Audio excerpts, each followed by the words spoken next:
Hi. Are you guys here for story time? You want me to read you a story? Because I can do it. Oh. Thank you, Mothman, for subscribing at tier 2. Thank you. Yippee. Yes, read to me. Okay, good, because that's exactly what I'm gonna do. I have my fruit snacks and happy sauce. Yeah, does everyone have a snack? Is everyone comfy? Well, first, we should get you into my house. Then we can get comfy, okay? Smell it! Smell it!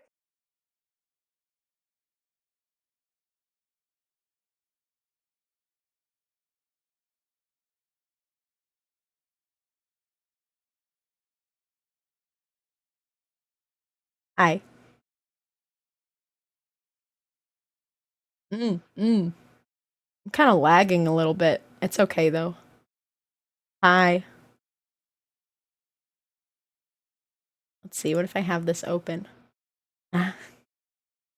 Is that what's wrong?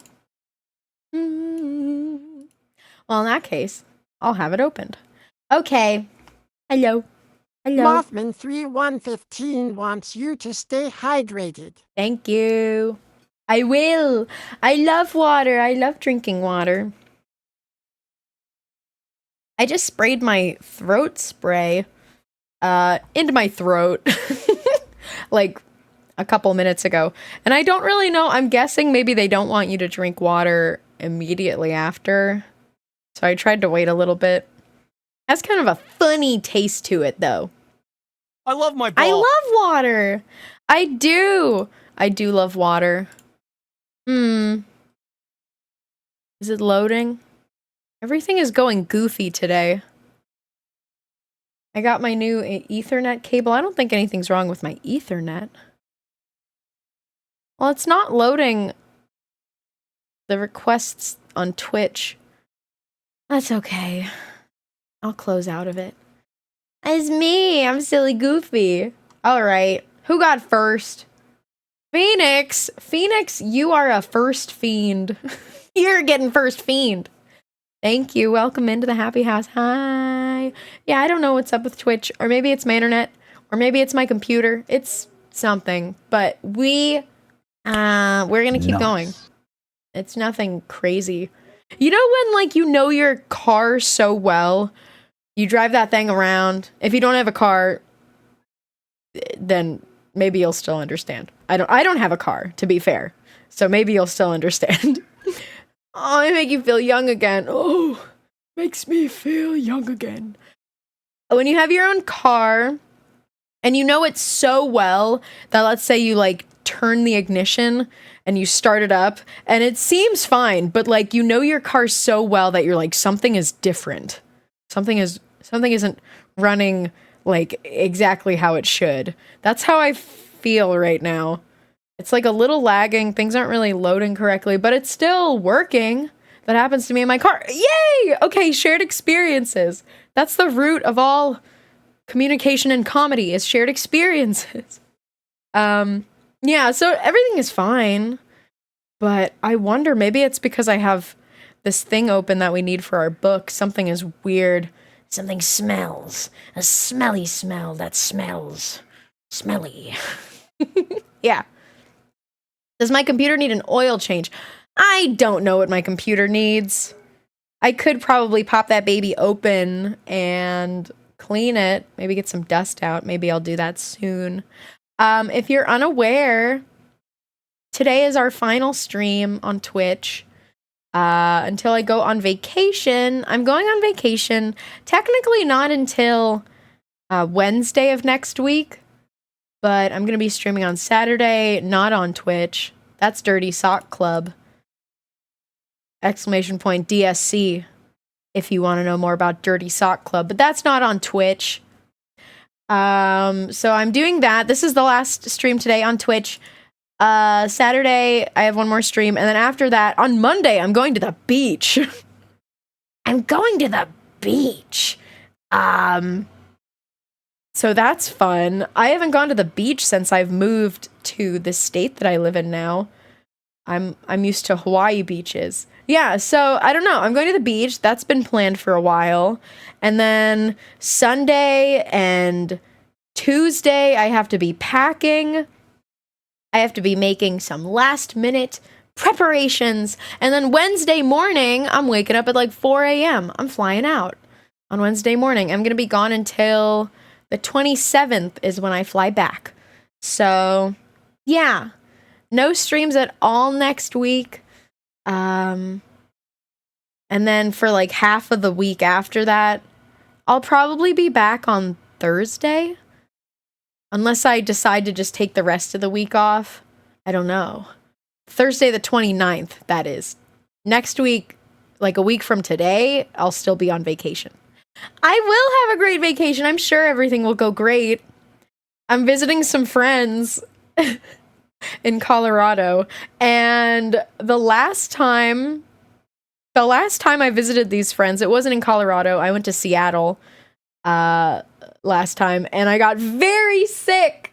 I got extremely ill in the stomach, and I got a UTI, and then I got some sort of horrible food poisoning, or maybe it was a reaction to my medication that I got for my UTI, but it was bad.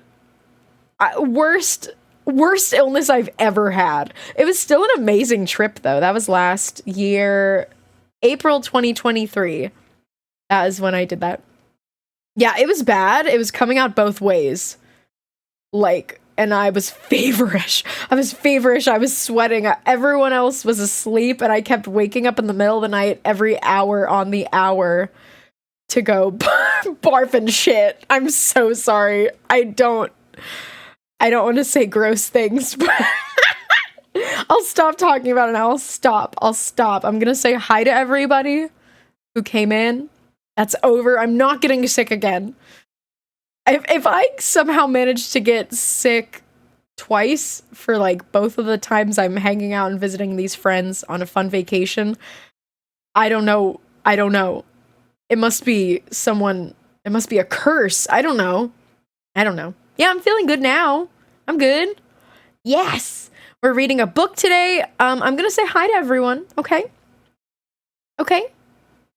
Hello. Well, Phoenix got first. Hello, Phoenix. Welcome into the happy house. Hello to Paige. Hello, Bert. Hello, Bienjet. Hello, Mousy. Hello, Sparkle. Hello, Caleb. Hello, Mothman. Hello, Phoenix. Hello, Bones. Hello, Patrick. Who else? Hello, Quinn. Hello, Bumble. Hello, Ro. That's it for now. Hi. Welcome in. I am reading you a book today. I sure am. I remember I used to check those books out from my school's library. Yay. I see Peregrine too. Hi. Hello. I want to say hi to all of you, but if you want to say hi to me, and you want me to say hi back for sure, just use the hi redeem. It's only 10 points. So you should be able to afford it. Hi, Simone. Hi. Oh, we have a raid. Now I get to say hi to 83 new socks in my happy house. Belly's watering you.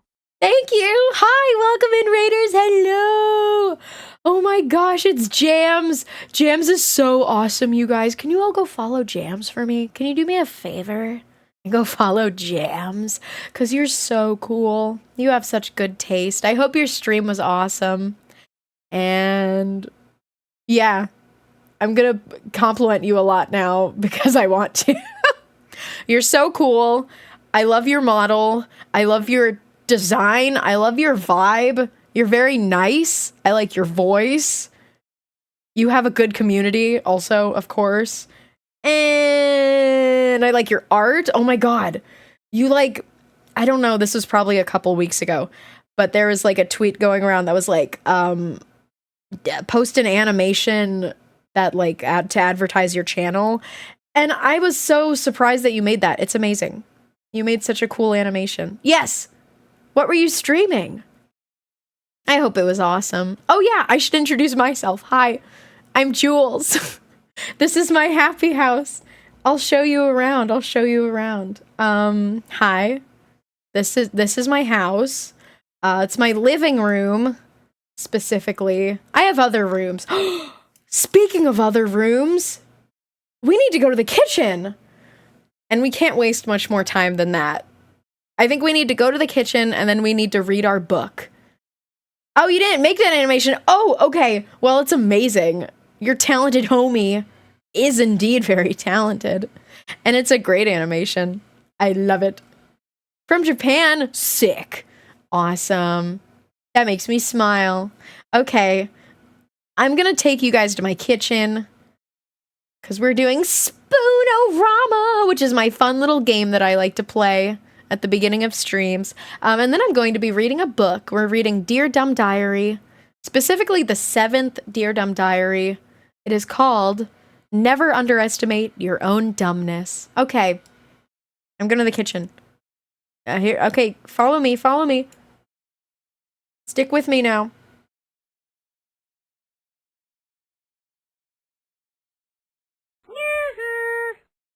Yoo-hoo! Welcome in. We have a new guest in the happy house. Hi. This is my kitchen. We do Spoonorama here. Yeah. I like my kitchen. The colors of my kitchen, they just make me happy. My kitchen is so nice. I hope you guys like my kitchen. I keep expecting Gordon Ramsay smell it. I was backing up my VODs. I was backing up my VODs this morning, and I went to a part where I didn't realize that it was from yesterday's stream when we were playing Princess Tomato. I didn't realize that the Gordon Ramsay smell it audio kept playing when I went back and forth between scenes. And I was like, oh, okay, that was happening, and I didn't know about it. Here. Smell it! Smell it! I'm going into the kitchen to smell it. Yeah, so that was happening. I had it so that OBS was like, when you drag something into OBS, it automatically makes it so that you can't hear it, but everyone else can. So sometimes I forget about things, okay? Sometimes I forget. But anyway, sniffer. What's it smell like? Hi, Nico. Hello, my friend. I heard it when we came in the front door earlier. Fuck, where is smell it? Oh, I see it. I see it. I'm deleting it. Thank you.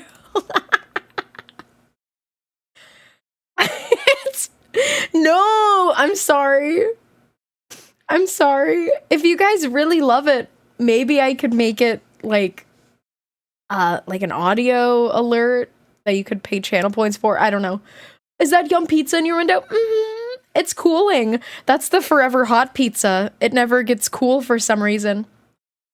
Anyway, we're gonna do Spoonorama, which is awesome, by the way. But you can see for yourself why Spoonorama is awesome. We're gonna start pulling out my drawers. We're gonna see what kind of socks are in here. Let's start with drawer number 1. It's the Ice Age Scrat Spoon. A classic. I'm so fucking excited. Sorry I made you swear. I just inserted a swear into your message.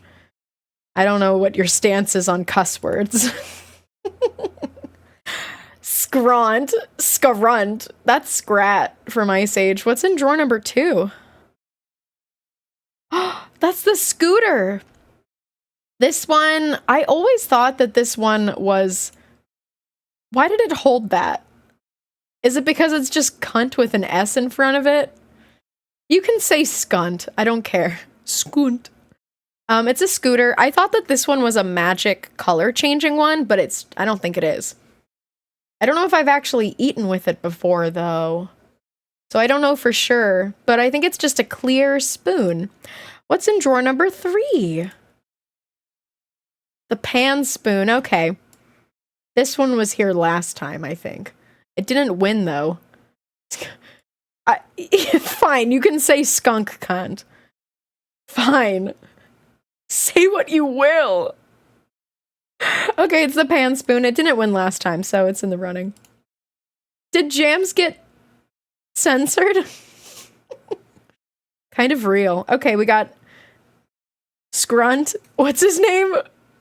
You guys made me think his name was Scrunt because you kept saying Scrunt. It's Scrat. Scrat, Scooter, Pan, Red Freak. Quinn, you're here, right? Would you be able to make it? I can type out what spoons it is for you. Wait, I'm getting Budo really quick. Budo, what are you thinking, baby? Oh, he's climbing on my keyboard. Okay, Scrat, Scooter, Blue Pan. I'll say Blue Pan because it's kind of hard to read. And then Red Freak. There we go. Those are our 4 spoons. So here is how Spoonorama works. Look, Skunt. What is Budo doing? Budo! Oh, Budo! He was chewing on something. Can you not do that? Here. Okay. I think I know who the real winner is. Who? We don't get to see until it all comes out. But here's how Spoonorama works. Yeah, Budo's out today. He's chewing on things. He is being a menace already. But he does get really mad whenever I do Spoonorama. He's a spoon hater. He doesn't see the purpose of spoons. So, these 4 spoons are going to go into my little lottery. Hello, thank you for the follow. Oh, you gifted a sub to Jams too? Thank you! Thank you! And welcome into the happy house.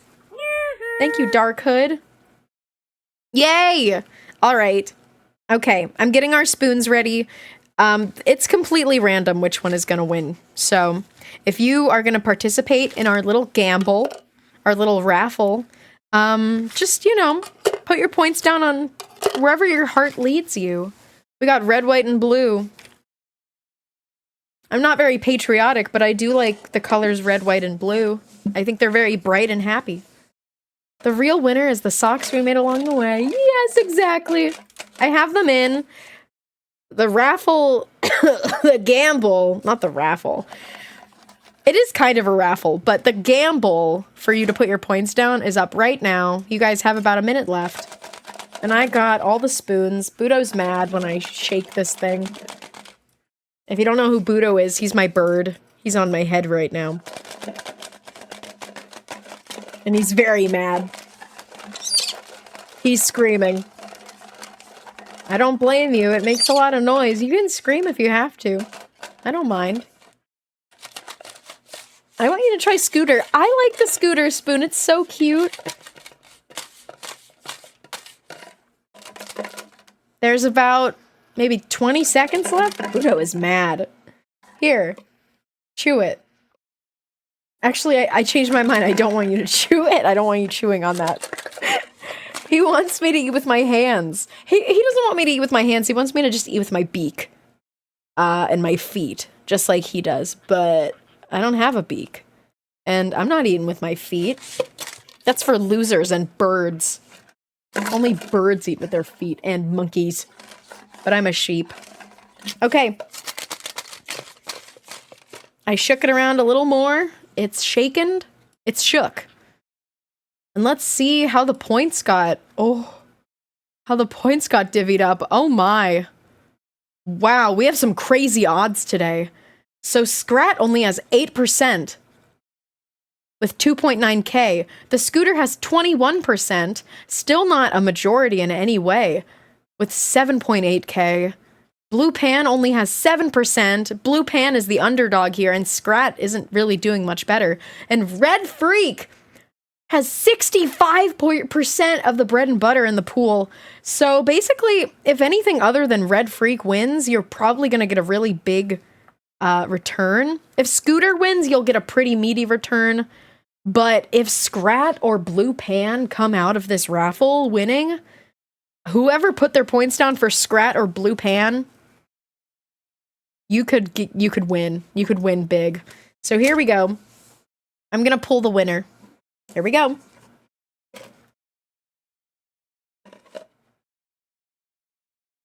Something crazy just happened. Something just happened. Okay. I have the winning spoon in my hand. I'm holding it. I love you, funny fool Scrap, no matter what happens. Why, Bones, why is it that you hate... I'm checking to make sure this music is good. Okay.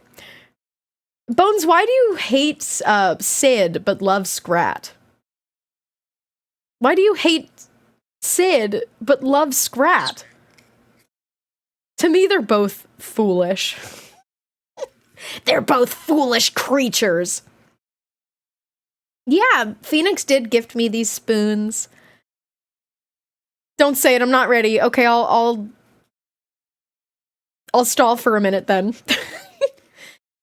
Come on, my little chaos demon. Scrat is just a little guy who wants his acorn. He's a punished creature.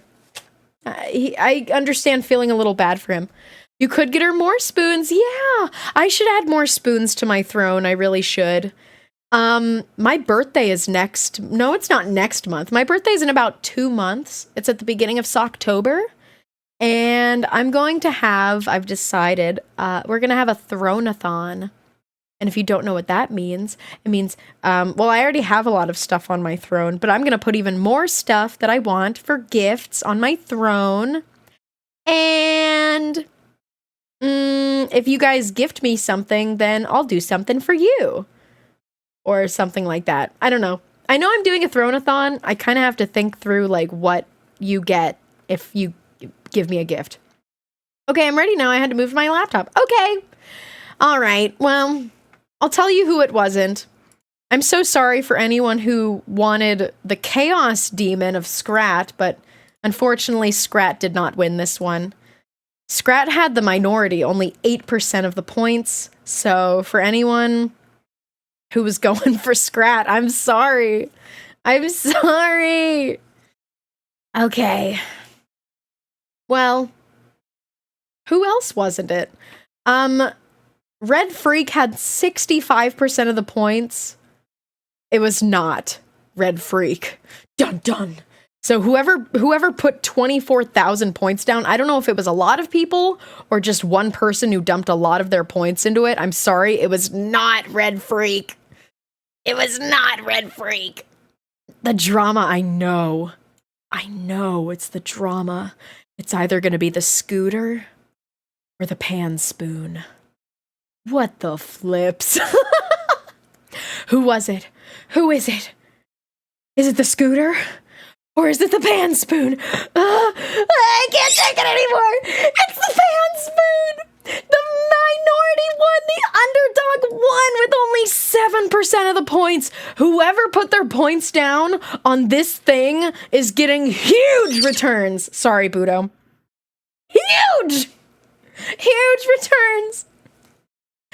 The people are partying. Everyone's partying. It's the biggest party since 1920. Yay. GG. Whoa. Fuck. Yeah, at least we got something exciting. You never know what's going to happen in Spoonorama. I love when you guys put a lot of points down on one of them. I love when it's not even, because that goes crazy when it's not very even. Holy cats. I like that. That's very cute.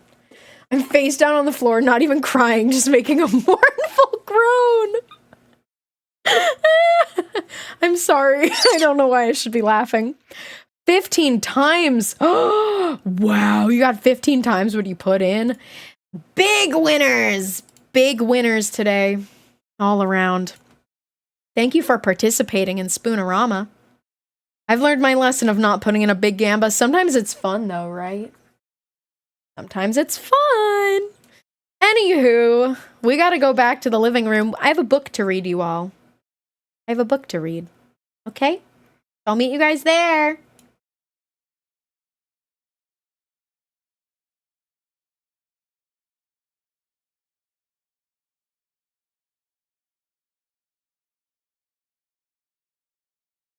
Hello.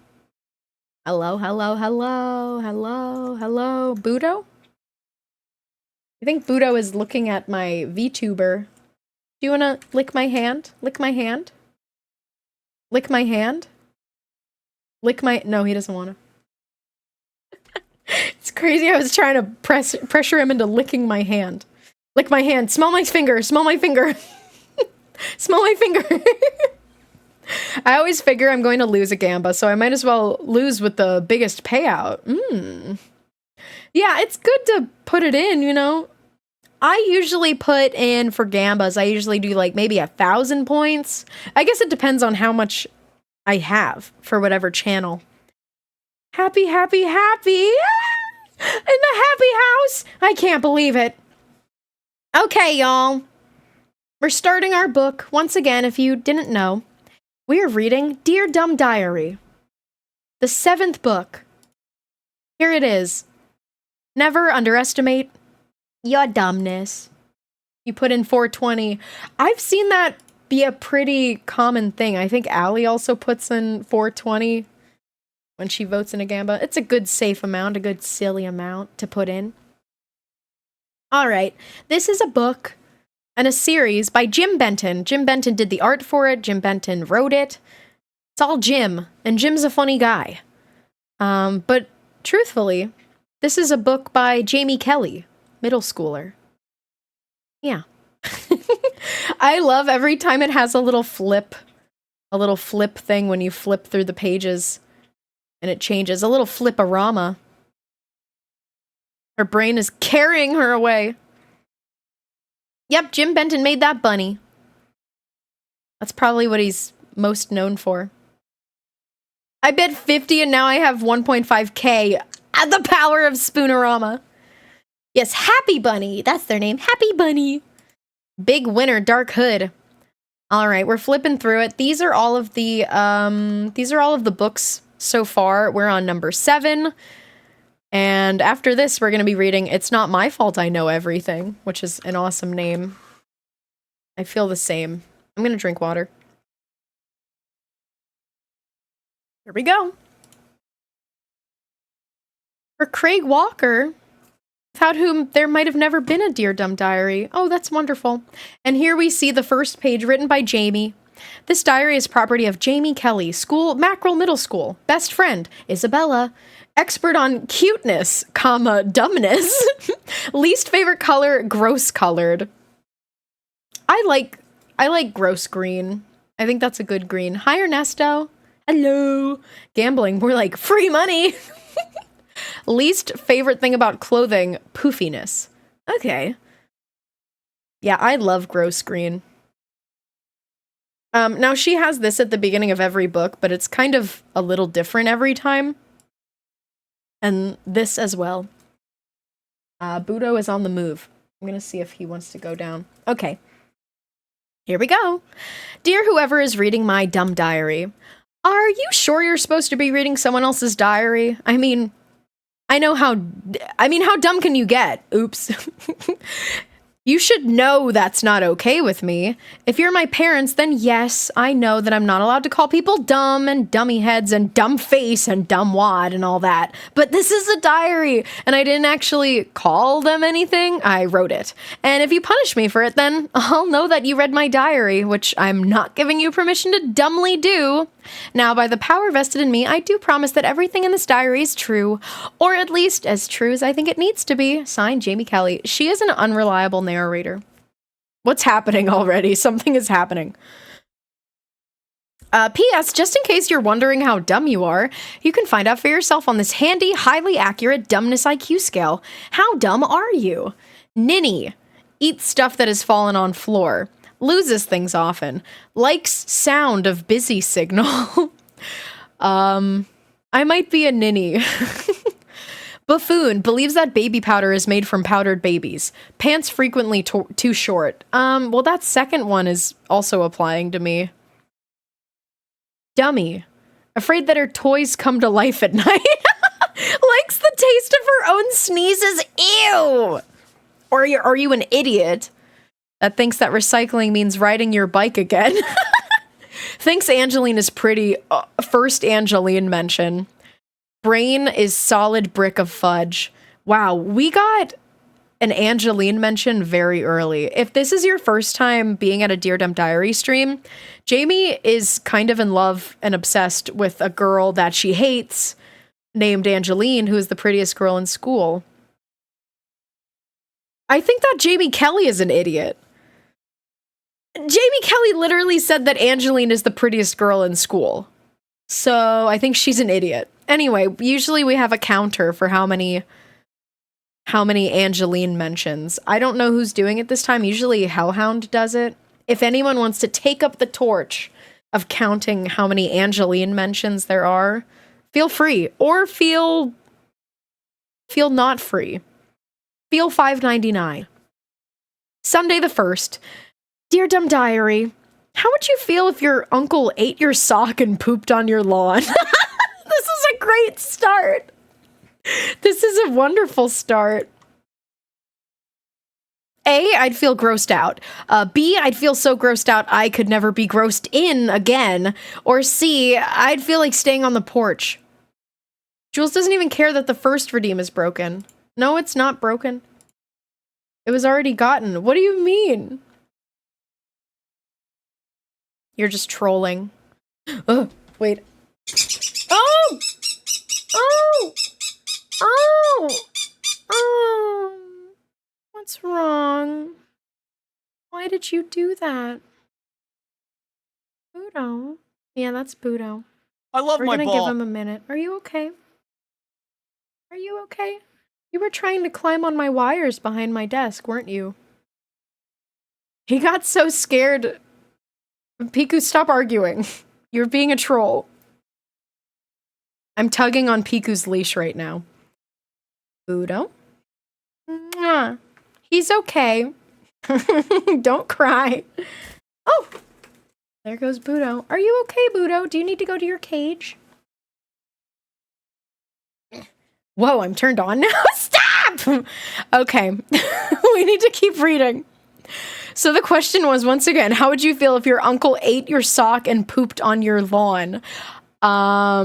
She'd be very grossed out. I would choose all three. My uncle didn't do it, but my dog has. And for some reason, we just go out there and clean it up without calling the police, which we will do if an uncle ever does it.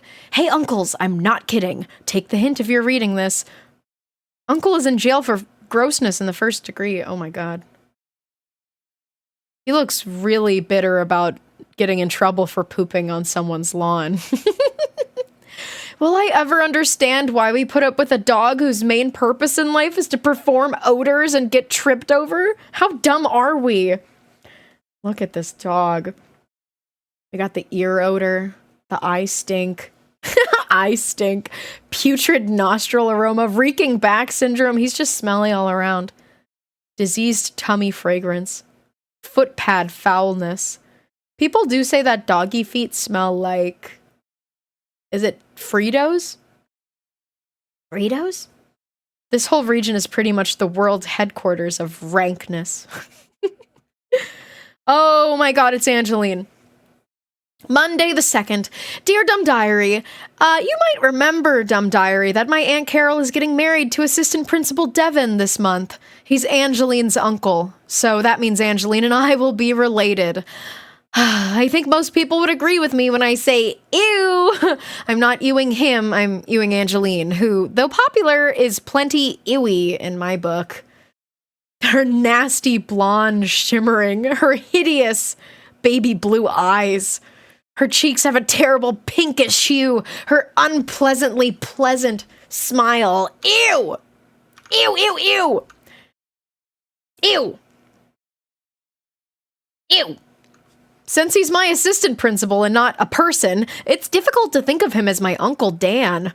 I'm thinking of calling him something like Uncle Assistant Principal Devin. He used to be really nice, but he seems frowny nowadays and kind of moody. Isabella says it's because he's getting married and that people sometimes get a little moody as the big day approaches because they're practicing for married life. My gosh. My mom and dad are pretty good proof that she's right. Some days they have so many mood swings we could put in a playground. Oh, it's the mood swings. The snide. Can we go on the snide together? Game where you just scream at each other. I feel like that's actually a game that kids play on the playground sometimes. It's fun to scream. Friday, we're doing something for Aunt Carol's wedding at my house. The main reason is to torture me with the gruesome, poofy brown bridesmaids' dresses and wooden clogs that we're being forced to wear as bridesmaids. Thanks for that, Isabella. That happened in the last book. Jamie, who is the main character, her best friend Isabella, she's actually on that right page, pictured pushing her into a body of water. Oh my god. I did that as a kid. My friend and I would have screaming contests. See, it's fun. It's fun. Jamie's best friend Isabella gaslit Jamie's aunt into thinking that brown poofy dresses and wooden clogs are fashionable. So now that's what Jamie has to wear at the wedding. It's kind of really funny, actually. She is a menace. She's very smart. Very smart. By the way, do you know how Bridesmaids got the name Bridesmaids? It was like this. Hey, why are you girls wearing those super ugly dresses? Bridesmaid us. Bridesmaid us. I see. It's hard not to blame Angeline for all of this, since she is somebody other than myself, but it's really kind of Isabella's doing, since she tricked Aunt Carol into thinking brown poofy dresses and clogs were the coolest thing you could accessorize your wedding with. But it's very hard for me to blame Isabella for anything, even when somebody shows me photographic evidence. And besides, Angeline is much prettier and therefore more blame-alicious. Awesome. My mom took this photo. She says, Isabella pushed me into the lake, but I think she was trying to catch me. I think she was trying to catch me. This one is really funny so far. Okay. Blame-alicious, yeah. Tuesday the 3rd. Dear Dumb Diary, Margaret is on the dance committee, which is weird because she's one of those oafish people that you just naturally assume dances like somebody slipped a ferret down her pants. She's not totally a girl, not totally an ape. She is what you might call a girl-rilla. She's really mean, by the way. She's not a nice girl. We have to remember. I have to say this every time we read one of these books. We have to remember Jamie Kelly is a middle schooler. The scariest, rudest, meanest kind of person in the world. She's entitled, she's wrong, she's an unreliable narrator, and she's really mean, but she's kind of funny. Yeah, teenagers do scare the living shit out of me. I agree, teenagers scare the living shit out of me. Timmy Failure, what is that? I've never heard of that before. It's like Johnny Bravo, where we laugh at the protagonist instead of with them. Yeah, exactly. The dance is at the end of the month, but it takes weeks to magically transform our gym into a magnificent fairy tale ballroom that looks just like a gym with some balloons in it.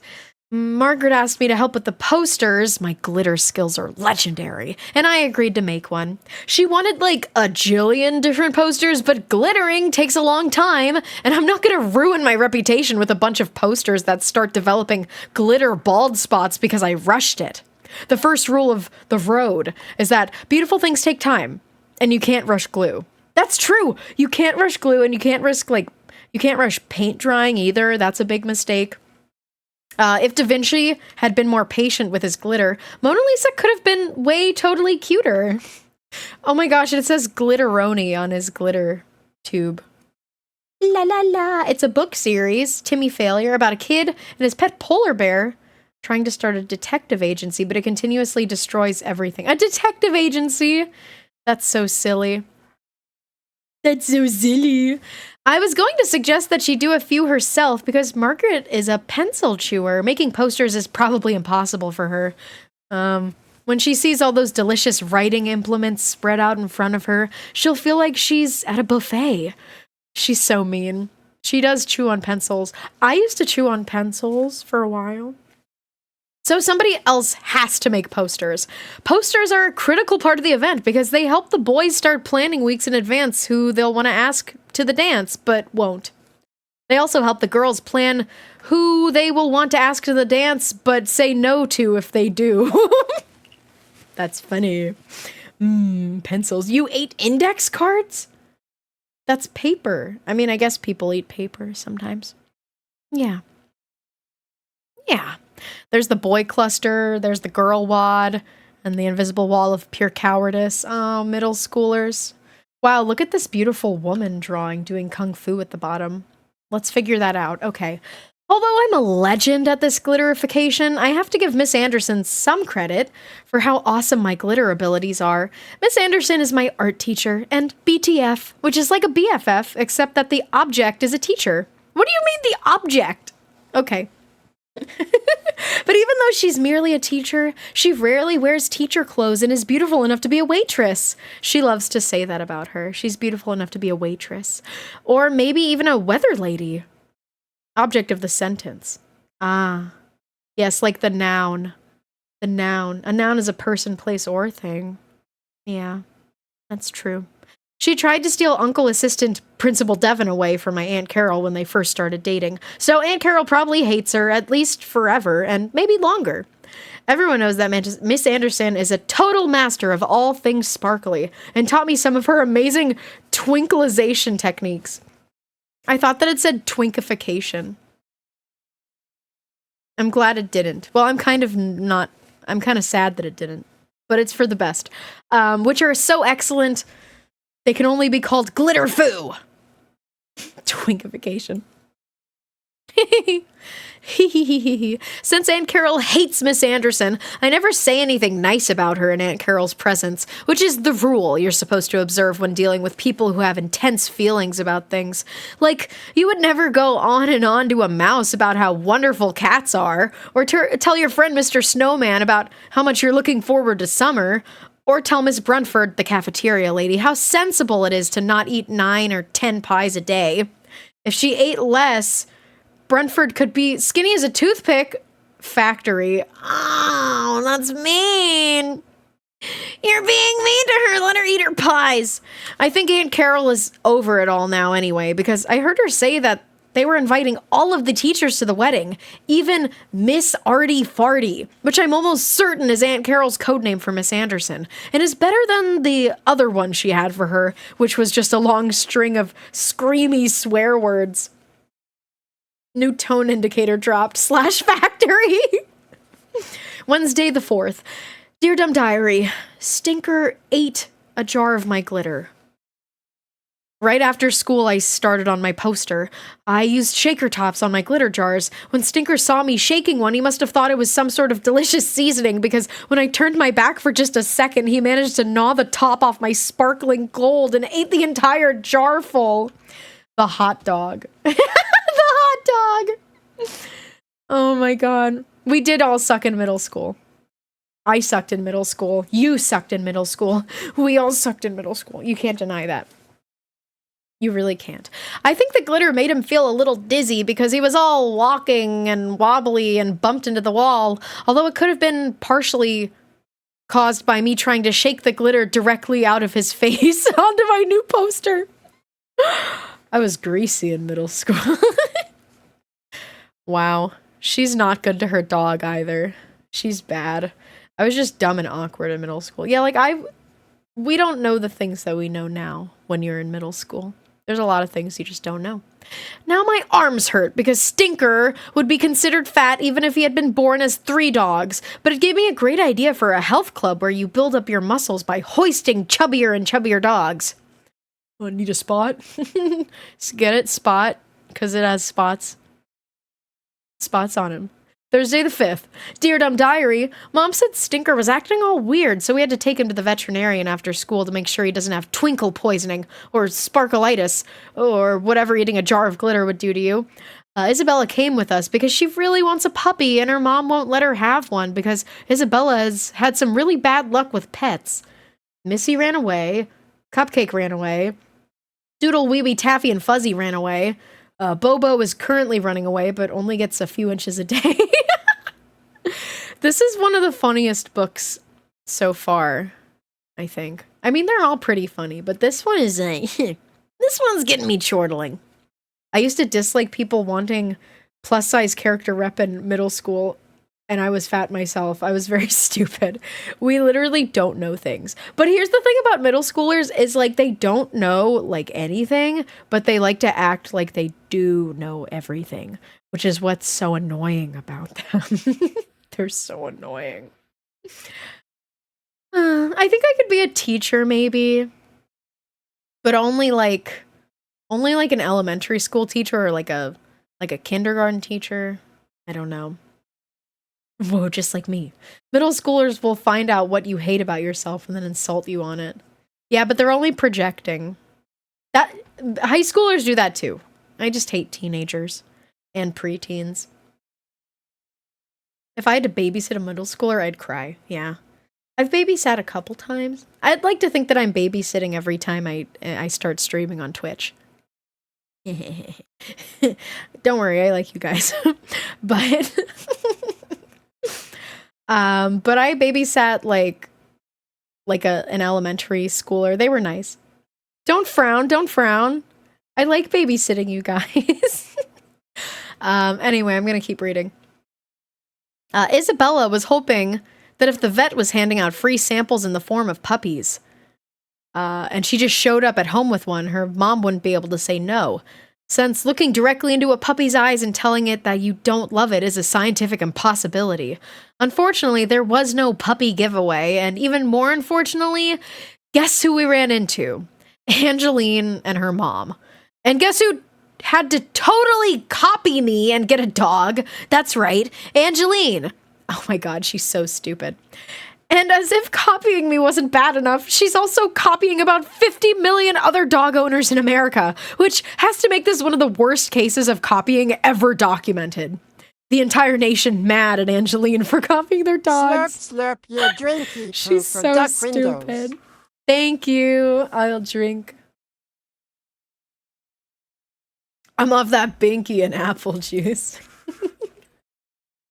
Just to show off, Angeline couldn't get a regular dog. She had to go and get a rescue dog. A rescue dog is one of those dogs at the pound that nobody wants.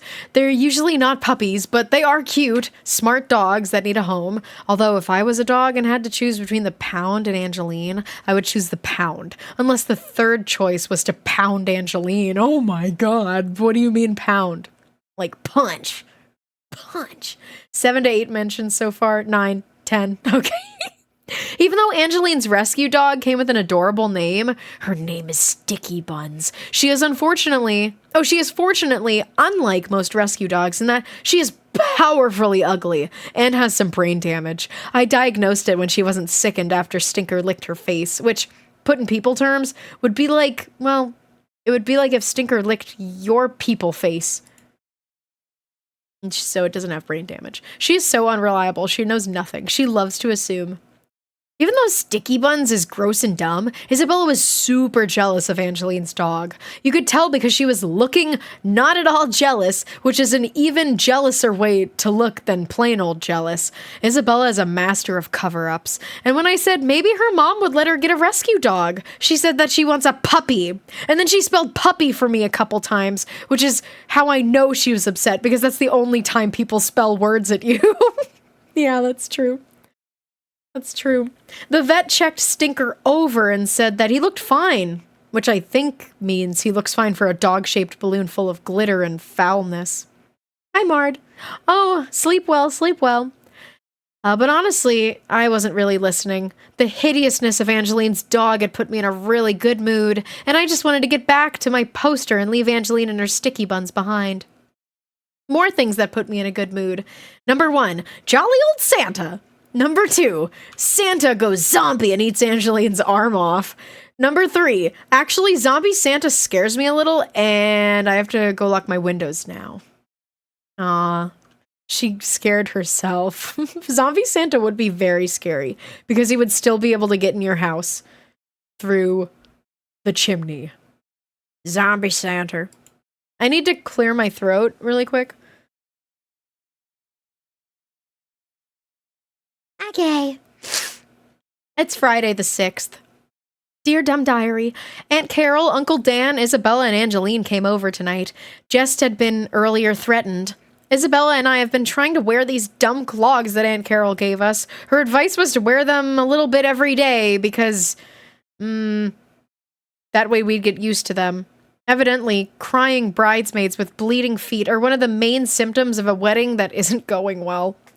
Oh my god, her feet bleeding, that's gross. That's nasty.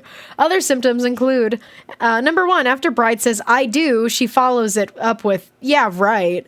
Number 2, groom bites head off of bride cake topper. Number 3, bride's 11 ex-husbands show up for ceremony. Number 4, wedding rings.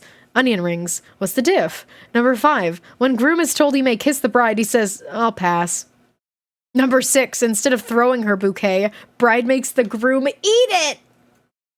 Oh my god. Did you finish Strong Bad's game? Yeah. I played all of them. I think there's either 5 or 6 of them. That was a long time ago, but I'm sure I'll come back to play them again one day. I love those games.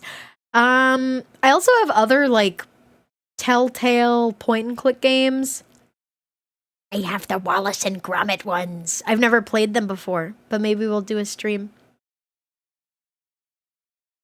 Yeah. They made Walking Dead and stuck to that formula. Yeah. They sure do. They sure did stick to that formula. If I got married, I would eat flowers for my wife.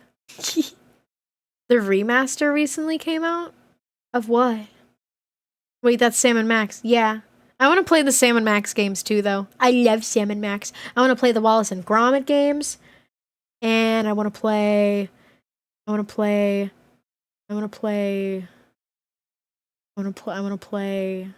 Sam & Max. Why did it take me so long? My brain farted.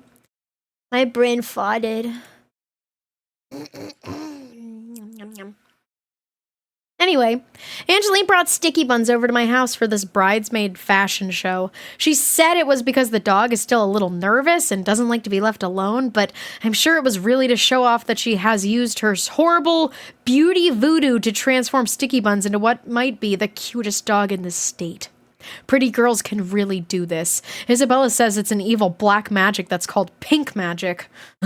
Oh my god. So the dog is cute now? I want to see it. Maybe we'll see it on the next page. What girls who practice pink magic can do. Make unicorns obey them. Make their faces break out in makeup. Make people put them in the worst movies you've ever seen.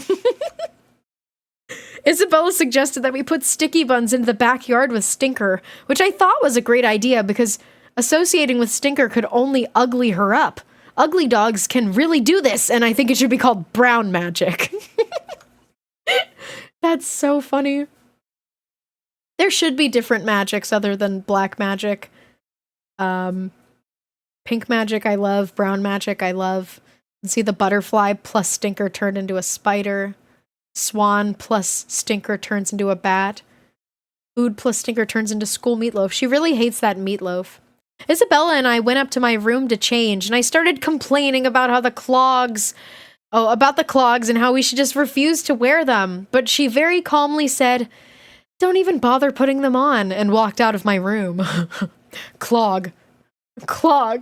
Face it, this shoe is named after a disgusting plug of hair and toothpaste spit. Ew.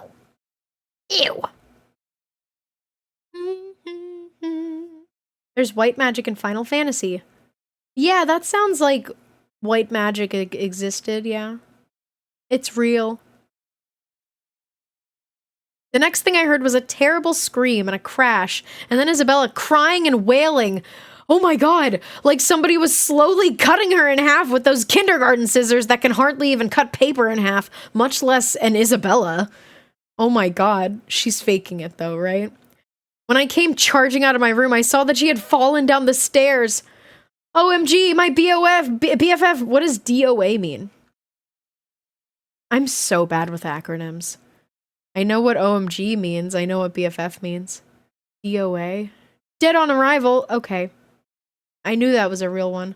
OMG, my BFF DOA? No, everybody was gathered around her at the bottom of the stairs, and she was moaning and sobbing so hard that she couldn't answer when they asked her what happened. Finally, Angeline said, was it the clogs? Did the clogs make you fall? Isabella just buried her face in her hands and cried harder. It was the clogs, Angeline said softly, like a professional doctor. She just doesn't want to say it. She doesn't want to hurt Aunt Carol's feelings, but it was the clogs. This is so funny, that picture on the right. Also, Angeline is like a mastermind. She's such a mastermind. I know that Angeline doesn't want to wear those clogs just as much as anyone else. So that's awesome. 2 minutes later, Aunt Carol was telling us that she would wear different shoes, or that we could wear different shoes, and not to worry about it, everything would be fine. The adults were all taking turns feeding Isabella spoonfuls of ice cream and gently smoothing her hair to calm her down, because for some reason when we're upset, everybody assumes we want flatter hair. This is such a good drawing. Her mouth like wide open with tears running down her face. Oh my god. 10 minutes and 2 bowls of ice cream later, Isabella and I were back up in the room. She was still sobbing a little when Angeline came in to hand us the dresses. Very clever, Isabella, Angeline said, and Isabella's sobs turned into a laugh, which was alarming. When Isabella laughs like that, often something very bad is about to happen to you. I always immediately look behind me to make sure I'm not about to back into an airplane propeller or something like that. Dude, I can't believe Jamie, like, doesn't know what's happening. Thank you for the follow. Welcome into the happy house. That is just so funny. I'm afraid one day it'll be something like this. But she was laughing about her little trick. Isabella threw herself down the stairs on purpose. Turns out that a fake tumble down the stairs is just another thing Isabella has mastered in order to get her mean older brothers in trouble. Yeah, she's so evil, but she's smart. More of her brother troubling skills. Can artfully bend her glasses to look like her brothers broke them. Can use ketchup to totally simulate a cut lip. Can punch herself a bruise in the middle of her own back. Only known human that can. Can I do that? Wait. I'm pretty flexible. No. I can... Why am I punching myself now? I can do it! I'm really good at, like, scratching in between my own shoulder blades. Anyway, now I'm gonna stretch. Hopefully I don't wake up with a bruise on my back. I guess I wouldn't know, though. I wouldn't know. My back hurts now. Why did I do that? Why did I do that? Okay. I did it. I almost pretended to choke to death on the ice cream so that they'd go get me something better, she said, but the choking to death routine takes a lot of work to do correctly, and I just want to get this bridesmaid fashion show over with. I've seen the choking to death thing. She can even do it standing up. Silly little guy is a little dumb. Me? No, I'm so smart. Take it back. I'm smart. I'm smart. I had a 4.0 average. I had a 4.0. I don't know how long I can carry the 4.0 high school GPA. I have not been in high school for like 8 years. Anyway, one syllable is about... Oh my god. The glasses equals smart. Obviously, look at these. Urethra! Once Isabella had spent a few minutes faking a recovery, we tried on the dresses. The dresses are too ugly to be described by the human mouth or drawn by the human pen. They're poofy, big, and the exact same color of brown that delicious things never are. He's gonna yoink your glasses. My glasses! How am I gonna read? Just kidding, I can still read. JK. Oh shit. I took my glasses off in real life. And Budo came flying at me, because that's what he does. Anyway, we really need to do something about this. He's like here. Sorry for redeeming in the middle of reading. That's okay.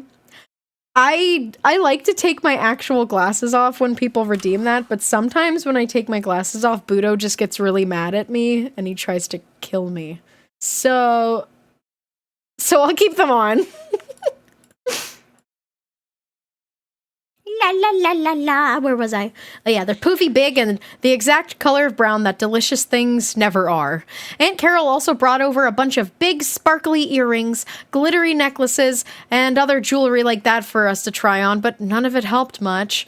which tells you how awful these dresses are. A big pair of sparkly earrings and a necklace can save just about any outfit. I disagree, actually. Oh my god, she's pointing the belly button ring. Slay, Grandma, slay! Slay! Ooh! Are you okay, Boot? Hello. He is in my hair. Hey. Okay, I'm gonna keep reading now. Whoa, Isabella! Why is she a jellyfish? More than anything, I looked like a spat out lump of gristle wadded up into a napkin. And just when I thought it could get no more awful, it got awfuler. Isabella didn't look half bad. The poofs actually seemed to be working for her. They puffed where they should puff. They fluffed where they should fluff. If I hadn't looked like a jellyfish that had swallowed a full diaper, I might have even been happy for her. Look. The way, look on the left, don't look on the right yet. Something crazy is gonna happen on the right page, but don't look at that yet.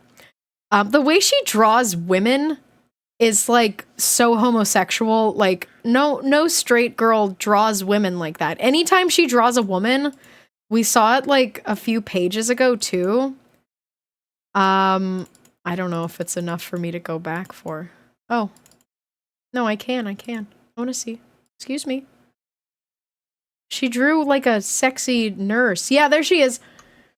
Like, this changed me when I was a kid. The way she draws women is, like, not a straight way to draw women. So, I don't know. More evidence that she's a lesbian.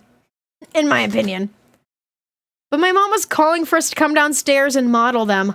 All I could do was beg Isabella to fall again, but she wouldn't. Forget it, she said. I like this dress. So I pushed my best friend down the stairs. Oh my god. Actually, it turns out that Isabella's mean older brothers have made her pretty insensitive about when somebody is about to... Oh, not insensitive, instinctive. Made her pretty instinctive about when someone is about to push her down the stairs. She stepped out of the way as nimbly as a bullfighter, sending me bouncing down the stairs face first. She is an evil, evil girl. But she got her comeuppance, like, pretty much immediately. Normally, this would have made me cry and Isabella laugh, but Angeline was already downstairs modeling her dress, and none of us could do anything but stare at Angeline. Oh my god. I might have even been knocked out for a minute, because I kind of remember a dream or a vision or something. It was long ago. All these cave people gathered together because some caveman invented a solid gold violin or something. They just stood there, listening to the music, trying to understand how beautiful the pure beauty of this violin could be, and they oinked and scratched their butts and grunted about how great solid gold violins are and said things like, "Don't we all wish we had invented them?" and other cave people stuff like that. So, do you understand the dream, Dumb Diary? Angeline was the solid gold violin. Everybody else was the cave person. I was something smeared on the bottom of a caveman's foot. Oh, this little drawing. Do you see the little foot? I'm taking a screenshot. It kind of looks like Bart Simpson. Here, check this out.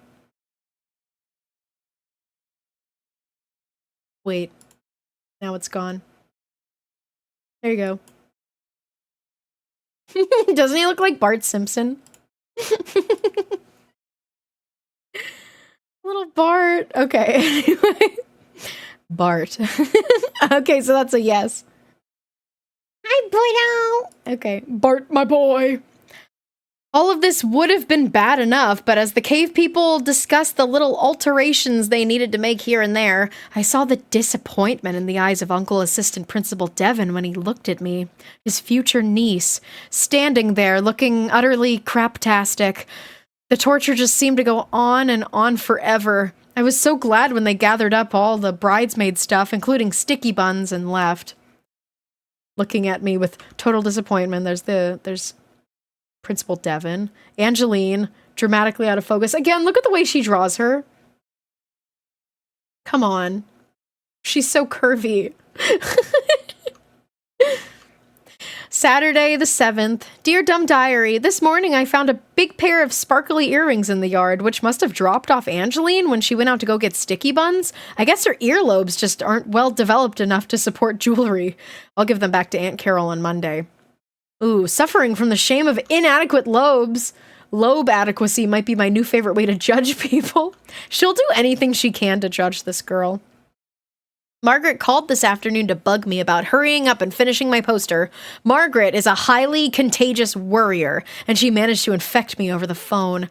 I started worrying about the dance. It's only like 3 weeks away, and I really have to practice standing. I know, Dumb Diary, you might think that since it's a dance, I need to practice dancing, but dancing is easy. I know how to dance. The problem is that there's a lot of standing around at a dance, and I need to make sure I get my various standing moves perfect. I called Isabella to come over and help me, but she got into some kind of trouble when she got home from my house last night, and she's waiting to find out what her punishment is going to be. Dude, standing hurts. I mean, standing hurts if you do it for like a really long time. Go back. I didn't mean to go forward. We need to look at the drawings.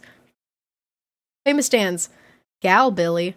Miss Mystery. Oh, I like Miss Mystery. Bored, bored, bored. I'm a moose. Rarely used. I'm laughing at something. Is it you? Probably yes. Which one is your favorite? I really like the moose one. I think everyone should stand like that. And I like Miss Mystery. I started worrying about how my disappointed Uncle Assistant Principal Devon will behave at the dance. Chaperoning dances is one of his official duties, along with telling us not to run in the halls and seeing how many times in a year a man can wear the same necktie. Did you also like Raven and Shigo growing up? Yes, but who didn't? Who didn't? I was more of a Starfire girl, though. Budo. I'm gonna check on Budo. He's right next to my Ricola pile. And sometimes he likes to throw my Ricolas around. Yeah. Okay, true, but also, yeah, I like Starfire. I loved Starfire. I loved Raven too, but I liked Starfire more. And I think I still do. She's just so cute. I love her design. Anyway. Hi, Hellhound. Oh my gosh, you're late. I don't know if anyone has been counting the Angelines. Maybe a couple people have, like, kind of been counting. Hello. I've been counting. Yay, Allie! Thank you. Okay, Budo. I'm gonna go over here now. Hello, Nathan Pizza Lover. Trying my best anyway. Well, thank you. You guys are doing great. Okay. Started worrying about how my disappointed uncle will behave at the dance, and that made me worry about how gross I'm going to look at the wedding. And what if I stand wrong at the dance? As I began to work on my poster, I suddenly felt the throb of a stress pimple begin deep under the skin of my chin. No!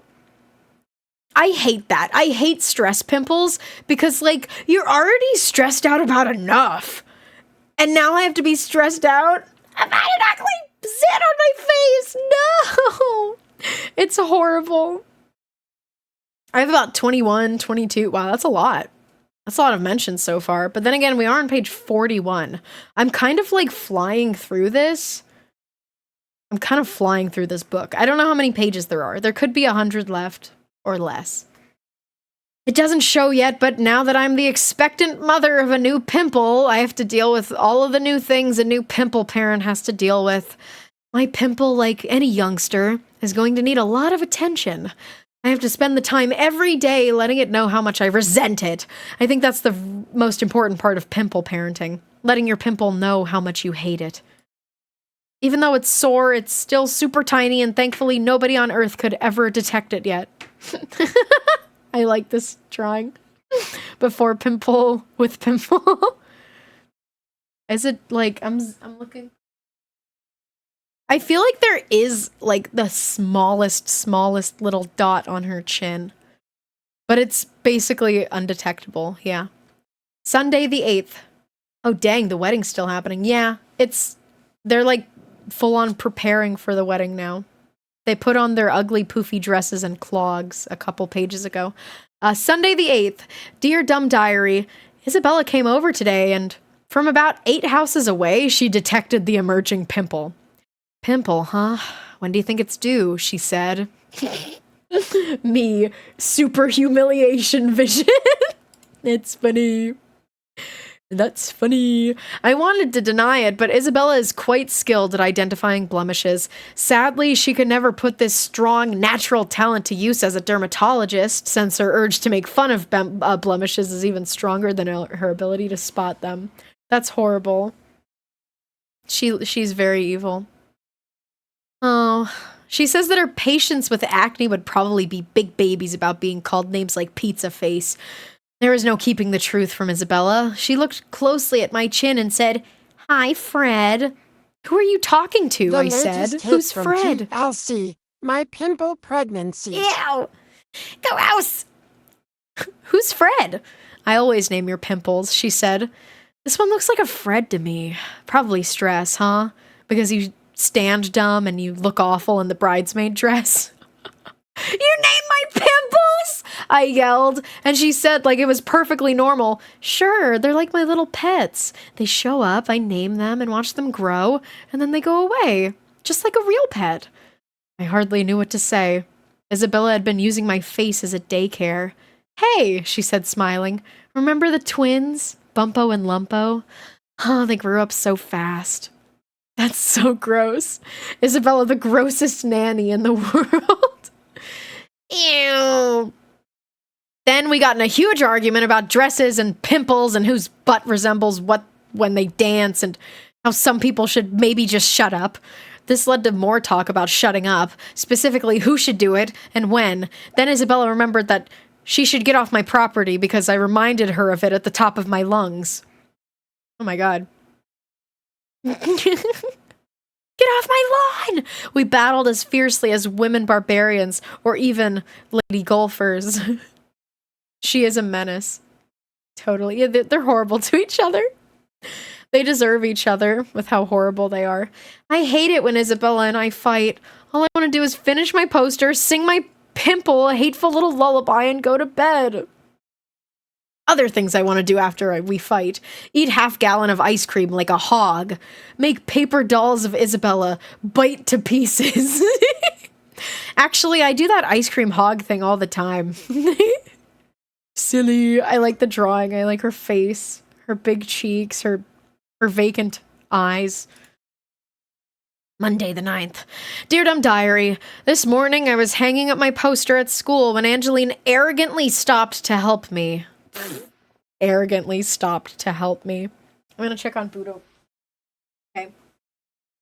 He's doing good. Just as I finished getting it taped up, she looked over my shoulder, whipped something out of her purse, and smeared it across my chin. Smear.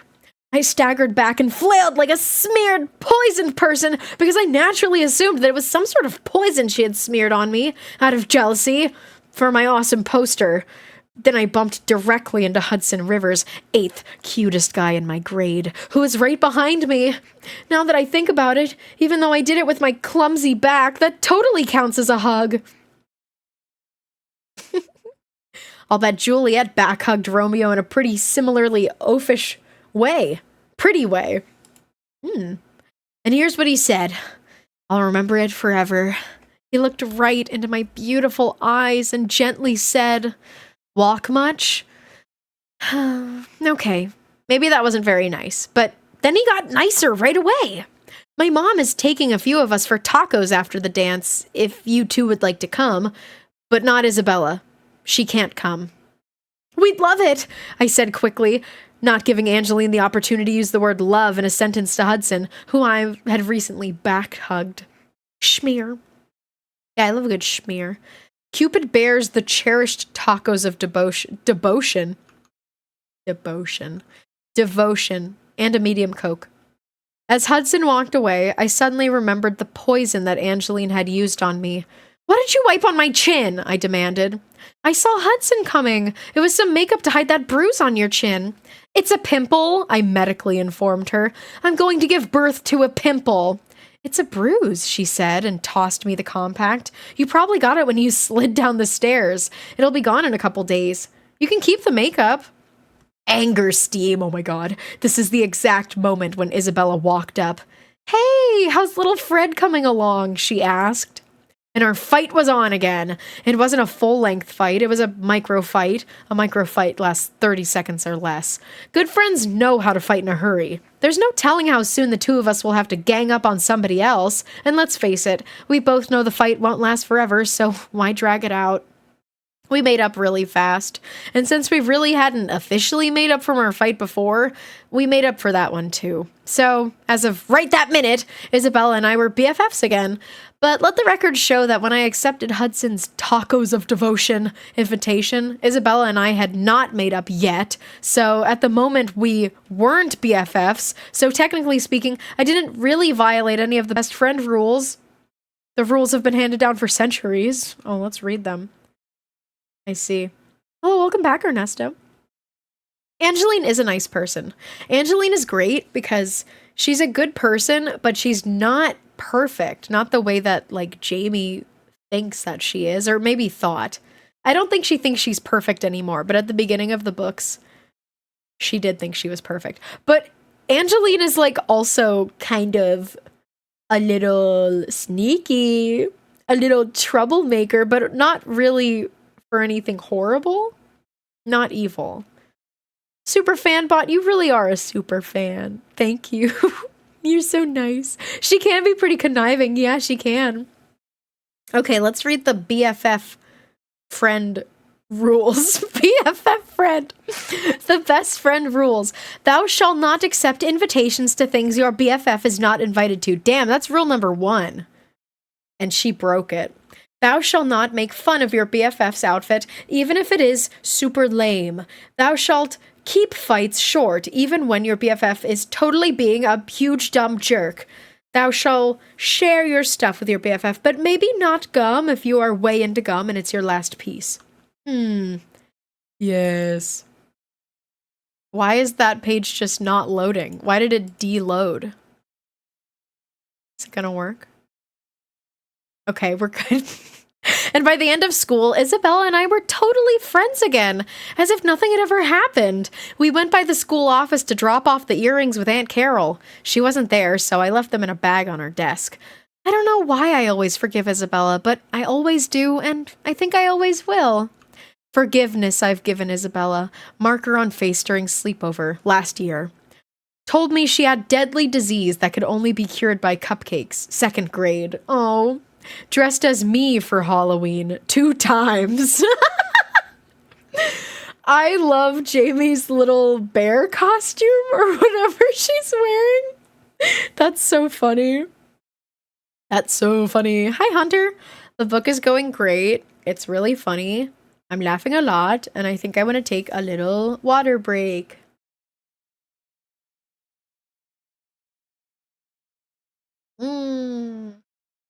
Yummy. Okay. Dear Diary, Isabella destroyed the world, but I forgive her.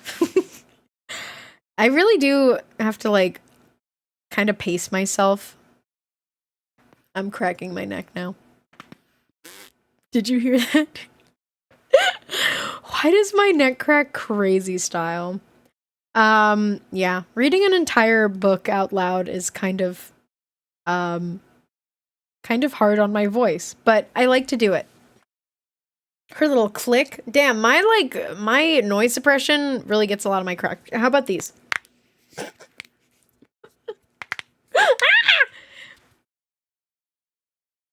Those are my knuckles. Oog.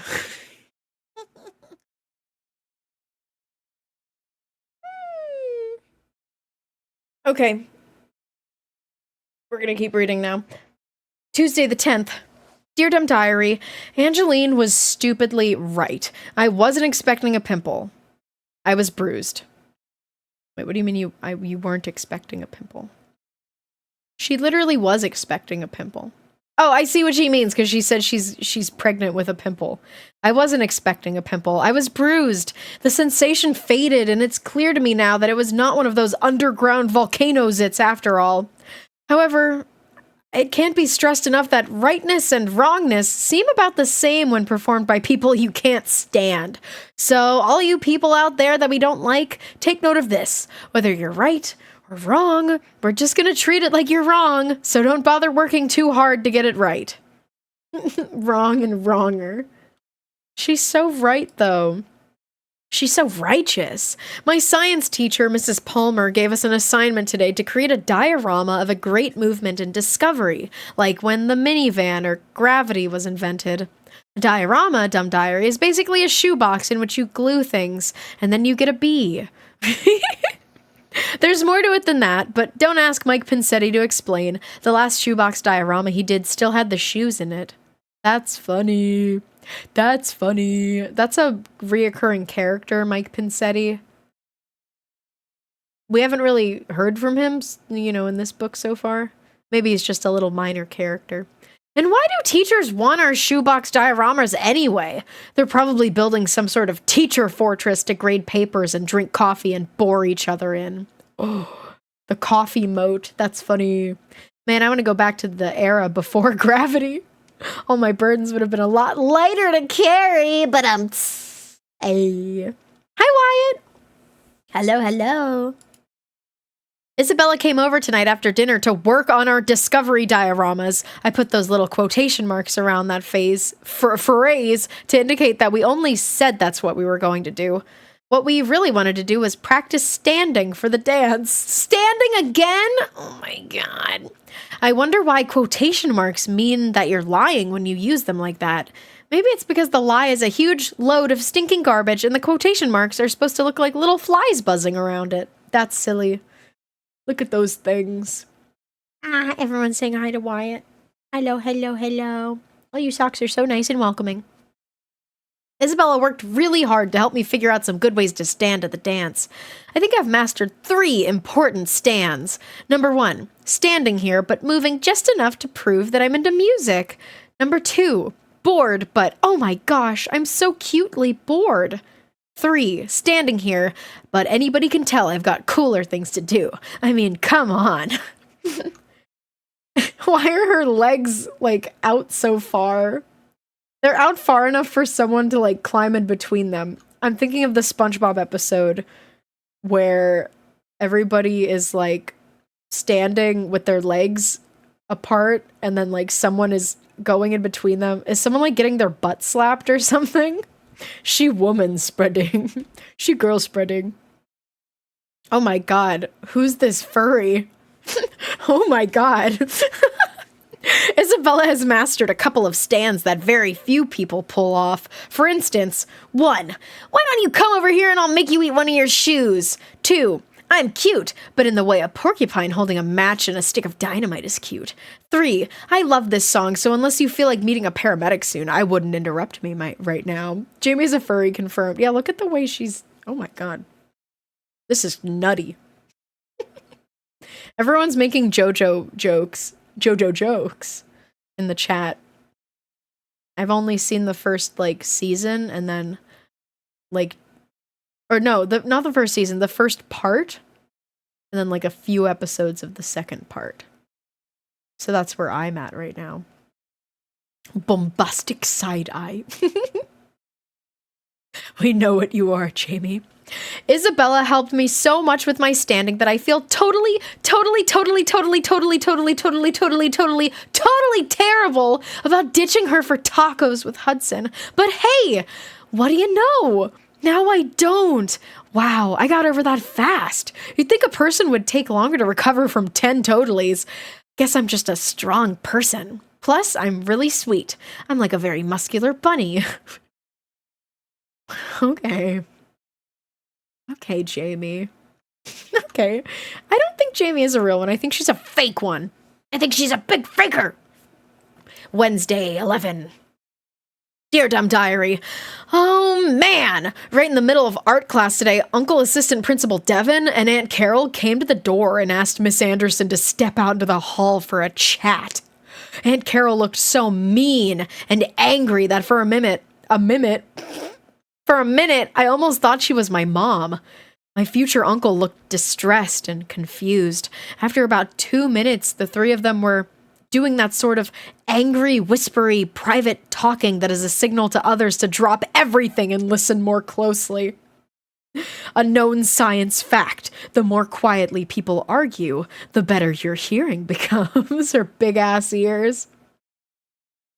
She was evil from the start. Yeah. But I do like that she's friends with Angeline now. I hope she makes her better. Isabella and I probably would have ignored it a little longer, except that Angeline started creeping towards the door to hear better, and we decided we'd better get up there with her to make sure she didn't violate their privacy more than was acceptable. Yeah, they're listening too. That's funny. When we peeked around the doorway, we saw that Aunt Carol was waving the big glittery earrings I had left in a bag on her desk in Miss Anderson's face. Miss Anderson was saying that she had no idea what they were doing or where they came from, and Aunt Carol was saying it was obvious that Miss Anderson had left them there because everybody knows about her arty glitter thing, and how she was never happy that Aunt Carol and Assistant Principal Devon were engaged, and who on earth would put glitter on dog turds anyway? What? Oh! Glitter on dog turds. Glitter on dog turds. It echoed inside my head for a moment, and I started thinking, it would be a really cool name for a band, but I'm not sure what their costumes would look like. Then suddenly it occurred to me, those weren't big glittery earrings that Angeline dropped in my yard. The glitter that Stinker ate had finally made its way through his system. Those were sparkly stinker duties. Silly. Stinker ate a giant container of glitter, by the way, if you have just come in. Now he's pooping it out. Sparkles on puke, my sibling. Sparkle poop. Do you feel a kinship, Sparkle? There's no easy way to jump into a situation like this, and that's why it was so easy to not do it. We ran back to our seats and pretended like we had no idea what was making Miss Anderson so angry when she stormed back in and slammed the door behind her. Some people, she said, and we all nodded because nodding is the wisest thing to do to an angry person. I know this well. Things you should never do around an angry person. Try to see the other person's point of view. Laugh at how high-pitched their voice gets when they scream. Breathe or blink. Never breathe, never blink. Never breathe, never blink. Thursday the 12th. Dear Dumb Diary, all night I worried about Miss Anderson.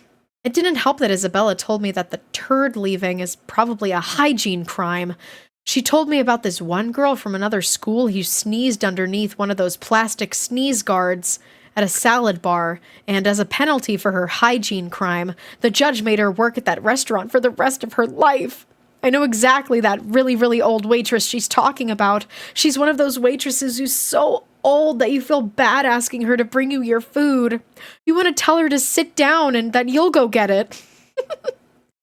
I think those old waitresses deserve to retire. Maybe it's just because I'm so nice, but I always drop a note in their suggestion box that they should fire those old waitresses. Oh, I love this book. He's so good at writing her to be like so unknowingly evil. Like she doesn't know how horrible she's being. Hi, Doran. Thank you so much for resubscribing. Thank you. Welcome in. Hi. For 21 months. Oh my gosh. You what? The drawing says, cut grandma loose. My autistic ass accidentally saying some mean shit. Sometimes you just don't know. And sometimes you're like, literally like 12 years old. And you don't know. You also don't know. I woke up thinking that I should go tell Miss Anderson exactly what happened. But once I got to school, Isabella talked me out of it. She said that if I had to tell somebody, I should tell my Aunt Carol, because then she could just call the police and have the charges dropped. Please, cops, don't make me an old waitress. So I went to talk to Aunt Carol. I told her that I had left the sparkly poos on her desk, and she got all teary-eyed, which she has been doing a lot since she got engaged, and gave me this huge, gross, slobbery hug. That's sweet of you to take the blame, Jamie, but Angeline already told us that she did it. She apologized. It turns out that it was just a joke that went bad. We all hugged and made up. I even apologized to Miss Anderson. Okay. So Angeline says that she did it. Why? See, Angeline is not a perfect little sweet girl. She lies about things, but usually she lies about things like for the greater good. Like she's trying to just make everybody happy. She is a real one. So it's all behind us now, but of course, after the blow up with Miss Anderson, Angeline had to be punished. Punished? She gets to be punished with stones. Angeline had to be punished, so she doesn't get to go to the dance. She's not lawful good, but something close. Yeah. She isn't lawful good because she doesn't always she's not always lawful. Fiancés are weepy as babies, but their arms are as strong as Bigfoot's. Her big buff arms. Angeline doesn't get to go to the dance. And if she doesn't go to the dance, she can't go for tacos after the dance. Oh, this is all my fault. It's hard to believe sometimes just how great my fault can make things turn out. Fault girl, saving the day through her carelessness. One day, she leaves the lights on in her room, which causes global warming. And the melting polar ice caps change Earth's orbit. This causes the planet to move directly into the path of a speeding asteroid, which hits Angeline right in the hair. Wow. Right in the hair. You know, thinking about how, a girl would actually write this in her diary. That's, embarrassing. She's embarrassing. Friday the 13th! I think that always happens. They always have a Friday the 13th in these books. And I always say, oh my god, something crazy is going to happen today on Friday the 13th. But it's never really anything crazy happening. Her hair is the source of all her powers. That's probably what Jamie, literally believes. Dear Dumb Diary, Isabella came over today. She needed to take Stinker for a walk because she says that she's doing her discovery diorama on Baron von Leash, who is the guy who invented the leash, and she has to make some notes on leashes. I wish I came up with a topic that good. Dude, she's so stupid. I already know that Isabella's lying. And she's probably, collecting the poop, the sparkly poops, for something. I don't know what yet, though. I'm sure we're going to find out. Before they left on their little stroll, I asked Isabella why Angelina would confess to the dog earrings I left on Aunt Carol's desk. Note, those little flies buzzing around the words... Oh, the little flies buzzing around the word dog earrings, I see. That's a callback. Isabella had a pretty good theory. She thinks it's because Angelina's super dumb. She's not. Scientist Isabella examines a molecule of super dumbness extracted from Angeline. Awesome. Isabella is probably right. She almost always is.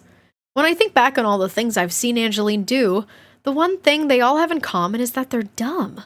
They're all strawberry scented too, but I think that that's just her conditioner, although her body might actually secrete its own strawberry scent. But of all the dumb things she's ever done, taking the blame when she didn't actually drop a doggy deuce on my aunt's desk has to rate as one of the dumbness. I like this drawing. Her hair probably goes all the way into her head, like a doll's. She is like a doll. Although I'm not sure Isabella should be talking about dumbness. She and Stinker were gone for an hour and a half because she got lost in the neighborhood. Plus, she doesn't even know how to take care of a dog. Stinker came back more scruffy and dirty than usual. Thinking about her body, Jamie. I guess so. Dumbness, you called, boss. Hello, welcome in, Erratic Tea. Hi. We're reading a book. So Stinker's all dirty. Okay, we gotta put together these pieces. Saturday the 14th. The 14th.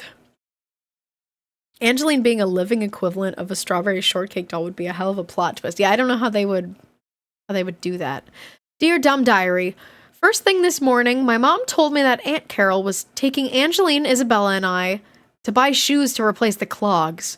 Normally, I like shopping for shoes, but I knew I would have to look at Angeline directly in her face, which wouldn't be going to the dance. Actually, none of her is. I like this. She looks like a doll again. She looks like a Polly Pocket.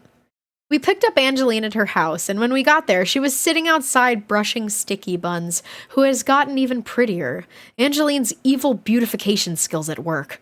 Isabella was obviously still jealous of Sticky Buns. She was staring at the dog so long it barked at her. Isabella still thinks that Angeline might be super dumb. She immediately started talking very slowly to Angeline, like she was 2 years old or something. She says that's how you have to talk to people who are as dumb as Angeline. Did she say that in front of her? Probably not. Oh wait, she did! She did say it in front of her. It seemed to bother Angeline quite a bit, but Isabella says that people that dumb anger easily, like when they aren't allowed to have a 5th helping of pudding, or when somebody misplaces their chew toy. Oh my god, she's so mean. Look at her cute dog, though. Look at its big eyes staring into your soul. Yeah, just because she's blonde doesn't mean she's dumb.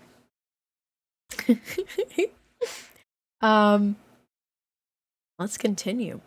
We tried on a lot of shoes. We tried on some of those ones with really pointy toes that would be handy if you wanted to shish kebab something while looking elegant. We tried on some really flat ones that would be perfect if the look you were going for was a ballerina that doesn't have any other kind of shoe to wear except those blunt slippers that make you look shorter than you actually are. We tried on some of those shoes that restrain you with a lot of straps that also make you look like maybe your foot is a dangerous animal that you're concerned might escape. Shoemakers often dare each other to make the ugliest shoe in the world. Let's look at these shoes. I actually kind of like that boot in the middle. The boot that looks like a bag. I like that one. It's a cute shape. Finally, Aunt Carol decides on some brown shoes with medium high heels. This came after we determined that only Angeline was disproportioned enough to walk in the high heels. Later, when we dropped Angeline off at home, she reminded us to make sure to wear the shoes around to get used to them. And Isabella told her that that was a good idea, but if you're going to walk around in the yard, be careful not to step in any earrings, which was a totally stupid thing to say. Damn. As we were pulling away, I looked back and saw Angeline putting it all together in her head. Okay. I told Isabella that Angeline is not as dumb as we hope she'll look one day. What does that mean? I'm not going to try to understand it. Isabella said not to worry about it. Since it wasn't me who said it, Angeline must think Isabella left the doggy do on Aunt Carol's desk. Oh. Isabella says that the simple rule of guilt is this. You feel less guilty when people don't know you are. That's true. Wait. Actually, that's not true. I don't know if it's true. I don't feel guilty. Because I don't do bad things. And I've never made a mistake in my life. Some things are best when ignored. Like guilt! I'm thinking once again about the clip of Gonzo. Just looking to the camera and saying, guilt! No witnesses, no worries. Yeah, that is what they think. Sunday the 15th. Oh, that's a cool, like, clutter drawing. So cute. Dear Dumb Diary, Sunday is homework day, so Isabella came over to walk Stinker again.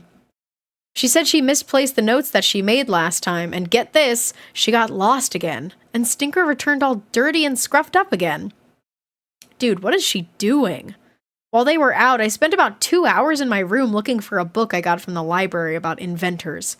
Mom always tells me that I should be more organized, and I think that organization is for people who are just too lazy to spend 2 hours looking for something. I have an old Barbie that I thought would look good in my diorama, but I couldn't find any inventors who looked like her. Evidently, 7-foot-tall blonde girls are in short supply in the science department. There was one inventor lady who looked a little like a Mr. Potato Head, but Stinker ate all those parts from my Mr. Potato Head years ago, so now he's just Mr. Potato with face wounds, and too disturbing for a diorama. She won't even fit in a shoebox. Oh, Barbie, you're just too leggy for science. Look, you know Barbie can be a scientist if she wants to. We know this. We've seen her do it. She can do anything. The Barbie reminded me of a little... Okay, I'm starting this one over. The Barbie reminded me a little of Angeline, and I found myself acting out a little scene in which she's watching me and Hudson drive away for tacos, and she's crying and crying because she doesn't even get to go to the dance, and I suddenly realized something. I realized I love live theater. What? Oh, awesome. Me too. I'm way too old to play with dolls, but this was oddly satisfying. She loves live theater. Do you think she's gonna be like a musical theater girly when she goes into high school? Oh my god, she might. What if that happens in the year 2 books? Oh god, she's a theater kid. Of course she is. Of course she is. So am I. So am I. But I never was in any musicals or plays, but I am a theater kid. I also realized that it wasn't Angeline's fault that she was going to feel bad. It was Isabella's fault for cluing her in. And it was Hudson's fault for asking us to taco eating and not Isabella. It was America's fault for encouraging middle schoolers to have dances. It amazes me sometimes how anybody could ever think anything was my fault. Oh my god. Plus, since my mom manufactured me, doesn't that make everything I do her fault? That's funny. The year 2 books are so good. Really? You can't wait for me to read them either on stream or on your own time. See, I never read the year 2 books. I stopped reading, or I just I kept up with them as they came out until the last one before year 2, and then I didn't even know that they made a year 2 book or a year 2 series of books. Yeah. I used to be a theater kid myself, only because I would get out of class whenever there was a play. They did that during class? Now I'm just imagining a baby being made in a factory. Have you guys ever seen Boss Baby? There's a baby factory in that. Spoilers! There's a baby factory in the sky. I didn't read the year 2 books myself, but I watched a video essay. Oh, I know that video essay. I have not seen it, though. I know, that YouTuber. I watched their video on, Playhouse Disney and maybe one other video of theirs. I don't know. But I didn't want to watch that video because I didn't want to be spoiled for the year 2 books. Yeah, Lula Loopsy. Something like that. Yes. Anyway, I don't want to think about it now. I'm going back to reading about inventors. I need to figure out what this drawing is about. Monday the 16th. Dear Dumb Diary, Aunt Carol's wedding has also made Mom a little bit insane. Dad keeps saying that weddings can make everybody associated with them crazy, and now I think he could be right. She keeps going on and on about how happy she is that this person or that person will be at the wedding. I'm really not looking forward to seeing people I haven't seen in a long time because of the inevitable conversation that will follow. Old gas bag relative. Oh, hello, Janie. Me. It's Jamie. Old gas bag relative. Oh, that's right. My goodness, you sure have grown. Me. Grown what? Old gas bag relative. Flubby flubby flub. Old gas bag won't really say that last line, but by the time I'll be face down asleep in my dinner, and that's what it'll sound like to me. Damn. I like grown what? Grown what? What have I grown? After she was done chirping about the wedding for a while, Mom got all smiley and squeaky and started talking about maybe me having a new little cousin to cuddle and kiss pretty soon. At first, I thought she meant Angeline, and I became so psychologically freaked out that I fainted a little.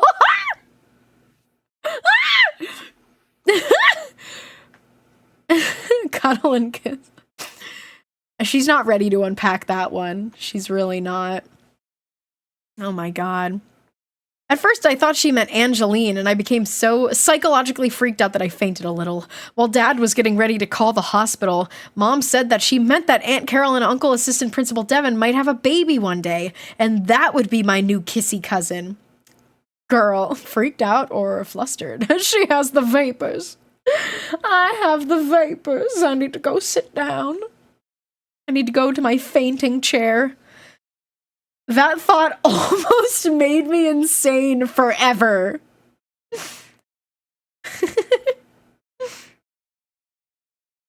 You've grown your power level. That's what happens when you grow a year older. Every day on your birthday, you get more stats to put into whatever stat you want. I think we should all put our stat into luck. We need to up our luck to 100. Then nothing bad will ever happen to you, and you will never need to use your other points, your other stats. And debuffs, unfortunately. Oh, yeah, true. You hit a certain point, you get some debuffs, too. That's true. Anyway, then she explained that Angeline and I won't be cousins. Oh, when your aunt marries somebody else's uncle, it doesn't make you related. Not at all. Not at all. Did you hear that, Dumb Diary? Not related. Not at all. It's like having a very large, very attractive wart removed. We win. We're in the clear. We're still up. It's happening. As far as I'm concerned, this one page confirms so much for me. She's so in love with her. She's obsessed with her, and they're not going to be related, which means they will end up together and they will fall in love and it will be gay. Yes! This is the best Angeline-related news I had heard since that one time when I thought she had head lice. Sadly, it turned out to be nothing more than some butterflies that had been attracted to her pleasant scent. Now, don't get me wrong. Angeline did not crumble into a little pile of dust, so this isn't like Santa answered my last 4 letters or anything, but still, this is really good news. Well, Jamie is super nice and an awesome dancer. Maybe I'll just land the sleigh directly on top of Angeline. That would be a nice present, right? Do you like my Santa Claus voice? Pleasant scent. Girl, you're gay. Quite gay. Quite gay, yes. Tuesday the 17th. Spot on. Oh my god! Well, how do you know what Santa sounds like? How do you know how spot on? Have you met Santa?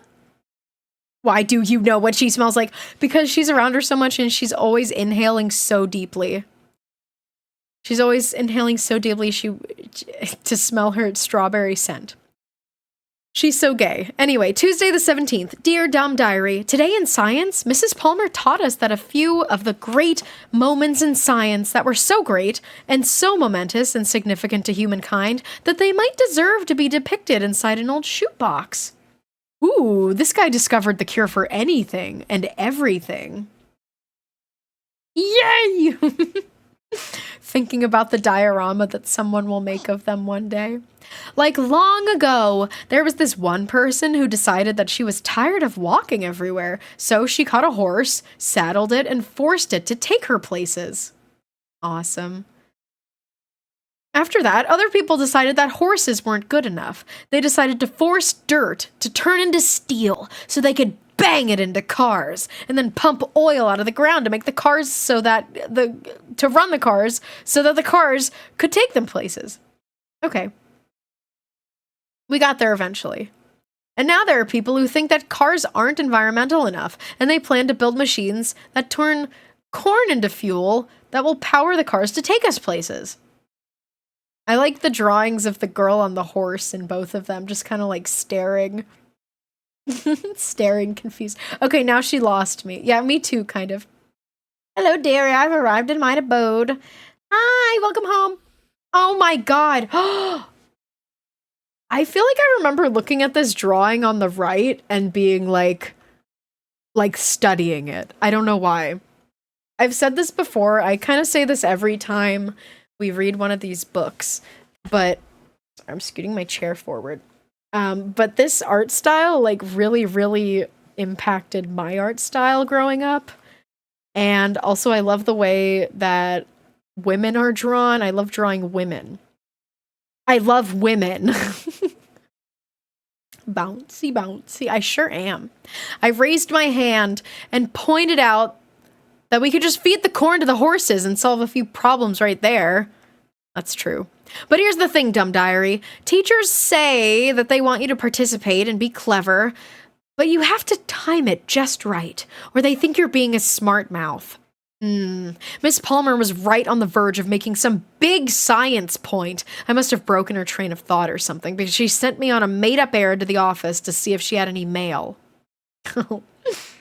I love the Dork Diaries art style. There's so many things I haven't heard of before. But after we finish, whenever we finish Dear Dumb Diary, I do want to move on to another book series, because I like reading books for you guys. It's fun. Okay. Also, I want to do a stream where I read you guys like baby books, like short, like Dr. Seuss ass books, like If You Give a Mouse a Cookie books. So one day we'll do a I read you baby books stream. Because I can do whatever I want. Can you goodnight moon us? Yeah, I can. I can do that.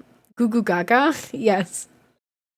I got there just in time to hear Aunt Carol and Uncle Assistant Principal Devin in his office shouting. I saw Aunt Carol come out and slam the door. I could tell she had been crying a little. Big, glimmery eyes like a manga character. Pink, sniffly nose, crinkly chin, Kleenex in hand. I turned around and walked out of the office before she saw me because I thought she would be embarrassed. Now I'm starting to think that Assistant Principal Devin is a rat. I should probably not use the word rat like that because of its offensiveness to rats. If you are a real rat and reading this right now, no offense. Also, let go of my diary because, again, no offense, you really are a kind of horrible, dirty, filthy rodent. But congratulations on learning how to read. Now drop my book. Damn. Jamie Weeb confirmed. She did say manga. Yeah, manga mentioned. Wednesday the 18th. Dear Dumb Diary. Isabella is becoming some kind of genius student. She is way into this report of hers on Baron von Leash. She's so stupid. She really thinks that Baron von Leash is real. She came over again today to take Stinker for his walk. Stinker is really getting used to it because when he saw her, he started jumping up and down, but he's so fat, so he mostly just jumps down. As Isabella and Stinker were breezing out the door, I told her about Aunt Carol and Uncle Assistant Principal Devin to see if she would help me get the wedding canceled. But she said to forget it because she likes how she looks in the bridesmaids' dresses. Then, when I offered to go with her and Stinker so she wouldn't get lost again, she said no, and that she probably would get lost again today, so don't come looking for them if they don't come back for a while, and don't freak out if Stinker is all dirty and scruffy when they get back. Bridesmaid's dress. I wanted to tell Mom about Aunt Carol and Uncle Assistant Principal Devin, but she's too happy about this wedding. And since there are only 4 or 5 things that make moms happy, I couldn't bring myself to do it. The truth is, most things make moms angry. Things that should make moms happy, but seem to make them mad. Hey, Mommy, guess what I got pierced? Oh my god. I pierced a stray cat in your underwear and let it go. I taught the dog to fart Grandma's name. I remember laughing at that one when I was a kid. I taught the dog to fart Grandma's name. See, it's one thing to burp someone's name, it's another thing to fart someone's name. Beast children. Yeah, that last one is impressive. Well, let me hear it. Let me hear it first, and then I'll tell you if it's impressive. And BTW, that stands for by the way, Isabella did get lost, and Stinker was all dirty and messed up again. It was just as she had amazingly predicted. I need to drink water before we start this next one. We're almost on page 100, but here's the thing. I think that there's usually like 30 days. I feel like that's how the chapters are split up in all the episodes, because it's like a month. And we're almost at page 100, and we're on day 19. Yeah, everyone hydrate. Yay. Also, have a good lurk, Bones. Get those bones crackling for elusive underscore Thank you. mighty underscore phoenix. I'm stretching.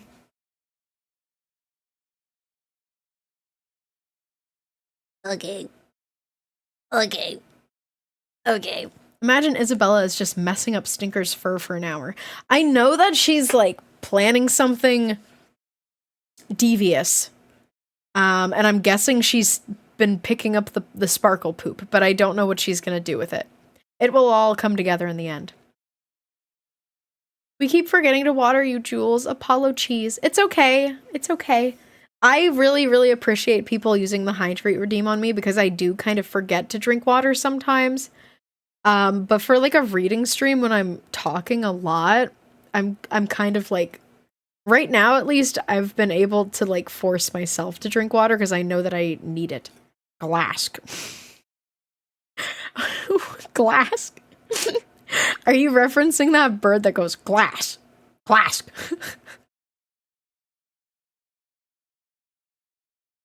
Okay.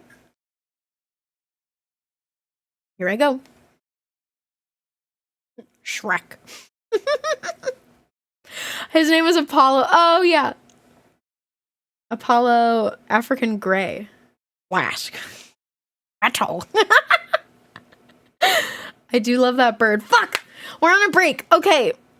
I'm going to the bathroom. Okay? I'm gonna go pee. We're gonna have our complimentary sock scuffle for the day.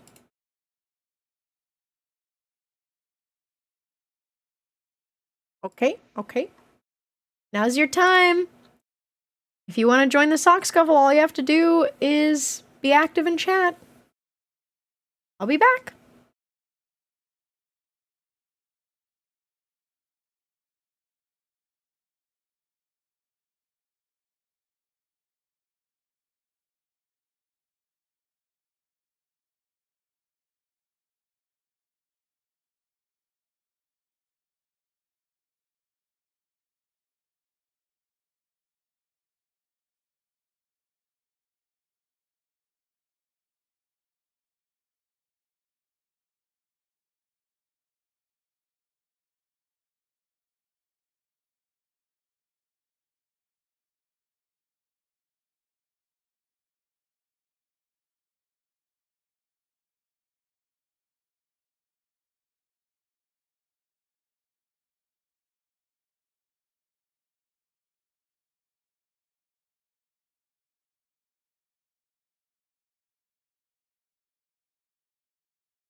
Oh my god, it's between Piku and Hellhound.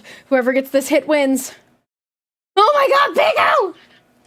Piku, why is your sockworm the default green sockworm?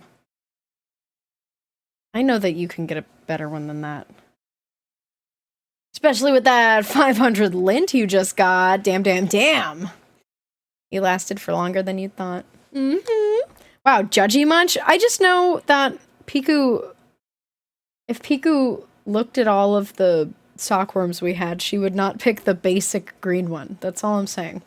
Also, yes, I'm judgy of Piku. Piku is judgy of me. We're friends. I can say whatever I want. La la la la la. Hey. Also, I really need to set up a button that plays that toilet song. The toilet song that my friend Tulip made for me. Because I keep forgetting to play it when I go to the bathroom. Oh, 1 second. Okay, we're going to continue reading the book.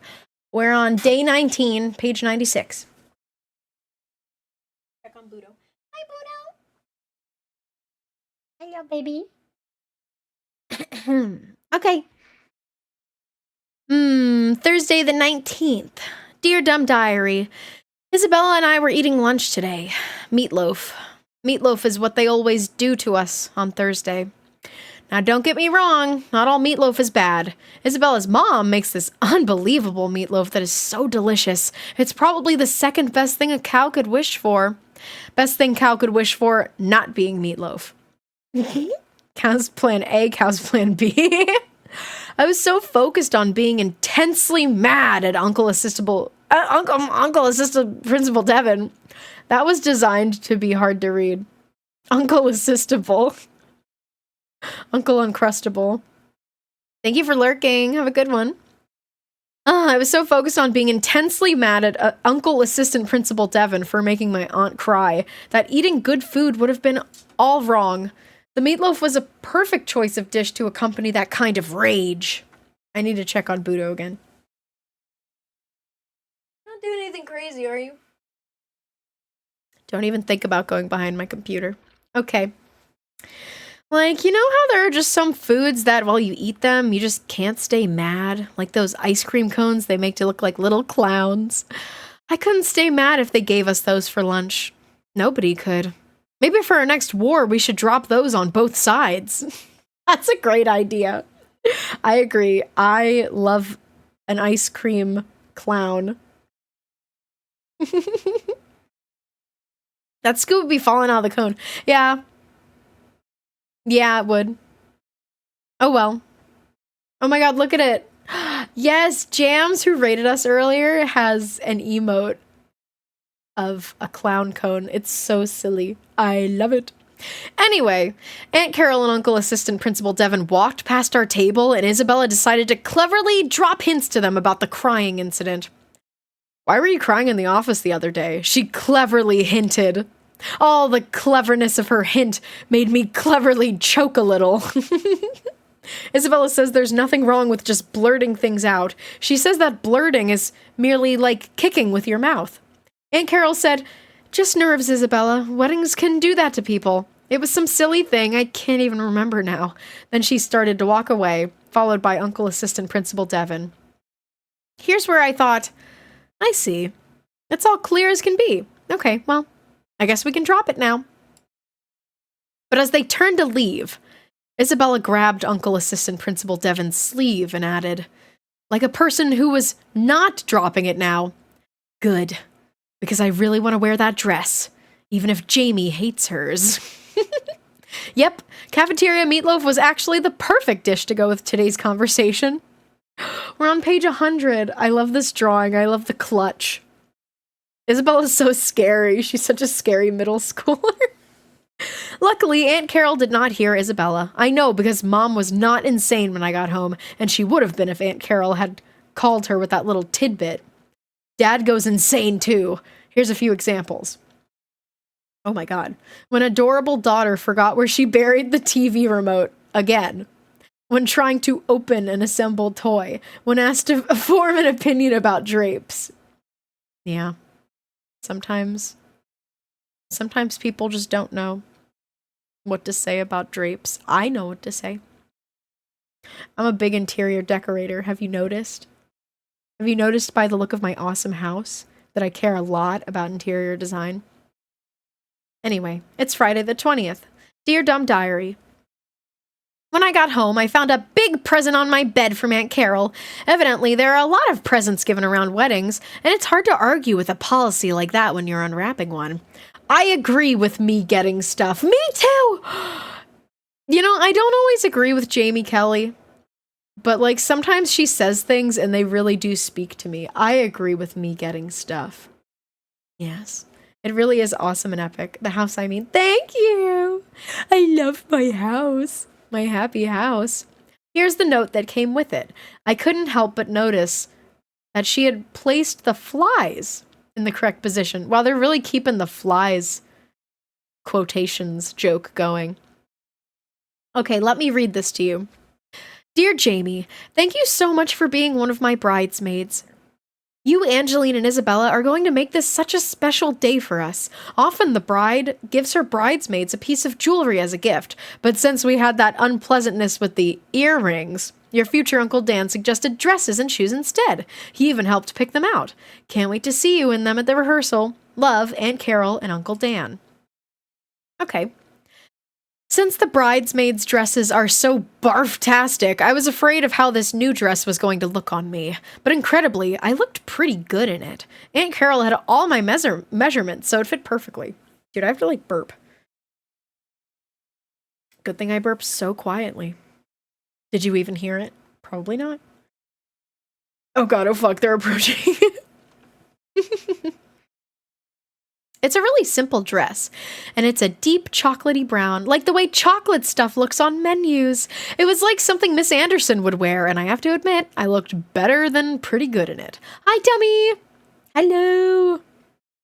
I looked better than pretty good in it. Ooh, ooh, ooh. I looked much, much better than pretty good. I looked beautiful and elegant at the same time, like if a chocolate rainbow and a chocolate chandelier had a baby. I just said chocolate chandelier. A chocolate chandelier had a baby. Yes, we love self-confidence. I practiced the following beautiful moves in it. Beautiful waving. Beautiful petting of a beautiful poodle. Beautiful food poisoning. I love the smile on her face. Might laugh. Have a good lurk. Have a good lurk. I hope you were able to relax. Thank you for stopping by. We're reading our book. I had it going on, Dumb Diary. And when we got to the restaurant for the rehearsal dinner, the going on just kept on going. Isabella had the exact same outfit, but she didn't look any better than me. And even Angeline only looked much better. Instead of much better, which is how you would have expected Angeline to impolitely look. Oh my god, she's so jealous. Angeline was probably confused that she was not a jillion times prettier than the whole world. Wow. It turns out that a rehearsal is really just a nice dinner at which they tell us where to stand and where it is okay not to fart during the wedding. Answer on the bride's left. Rehearsal dinners are usually held the night before the wedding, but they couldn't do it then because Uncle Assistant Principal Devon has to chaperone the dance, so we did it a week before. Oh. So the dance is only one day before the wedding. That's crazy. Uncle Assistant Principal Devon had some of his friends there who surprisingly are not teachers or other principals. I assume that school people always hung out together like Buffalo or something. Have a good, yummy dinner. I can't speak English no more. That's okay, though. Anyway. Alright, where was I? Oh yeah, Buffalo. These guys are his best man and groomsmen, and their job is to escort us down the aisle and hit anybody that makes fun of me in my bridesmaid's dress. Right away, I chose the biggest, ugliest groomsman because I figured he would make me look a little better. The guests will all be like, wow, doesn't Jamie look only a little bit ghastly when compared to that Bigfoot who's walking her down the aisle? God, she's so mean. She's just so mean. We also met Aunt Carol's maid of honor, Betsy. Suddenly, I realized exactly how these dresses were chosen. With Betsy's help. Betsy is naturally shaped exactly like a bridesmaid's dress. Dude, she's thick. Let's go! Wow, she seems like me. Look at her keys. Her keys look like my keys. And she's shaped just like me. But I don't wear frills. Let's see. People, we really need to work harder to put an end to frill abuse. Betsy is kind of pink-faced all the time and giggles a lot. Dude, she's literally just like me. You can tell she's one of those people who wraps presents with extra ribbon and has decorative soaps. Based keys. Yeah, look at her cute keys. There's something... Oh my god. I need to, like, point at it. These keys look amazing, but there's one specifically that is, like, so good. Wait. Can I go, like, right here? Yes. I can't.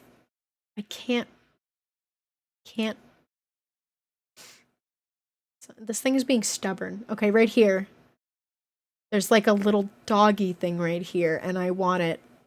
Her keys are just like mine. New jewels can just drop. Yeah, I can. Betsy? Yeah, Betsy from Dear Dumb Diary, minor character. Yeah, that's my kin. The happy smiler, the happy giggler. All evening, everybody went over all the wedding details. They went over and over everything. It was all, you walk in like this, and you stand like that, and don't chew gum, and make sure you go to the bathroom first, and blah, blah, blah. By the time we were done, I have to say I did not understand why people get married. There's just too much work involved. I agree, actually. I mean, you can get married, but like a big fancy wedding, Unless I was a millionaire and I could pay someone else to plan it and do everything. Yep. I'm pretty sure that if they made divorces this complicated, more people would stay together out of pure laziness. Here's how I think the divorce ceremony should go. You have to invite all the guests that were at the wedding, and they get their wedding presents back. At the end of the ceremony, instead of kissing, they bite each other's faces. Bridesmaids still have to wear gross dresses. They make more sense here. Saturday the 21st. Jim knows what he's doing. Dang. He really does. Dear Dumb Diary, I was all prepared to not look beautiful today, but that didn't happen. I had totally forgotten that we had to go to Aunt Carol's bridal shower, which is another opportunity for the bride to delicately slobber up a bunch of extra presents before the wedding, at which she'll slobber up a whole mountain of them. As it turns out, brides are so beautiful that just being around them can infect you with gorgeousness. Before I knew it, I had to get all dolled up again. Hi, welcome back, Mothman. A bride moves her gifts with a traditional matrimonial forklift. And that is why, when you get married, you must get forklift certified. It's just what happens. You have to move your presents. Oh, these all look so cute. I want all these little figurines. They held the bridal shower over at Betsy's house. Oh my God. Dude, Betsy is just like me. This is fucked up. They wrote me into this book and I'm Betsy now.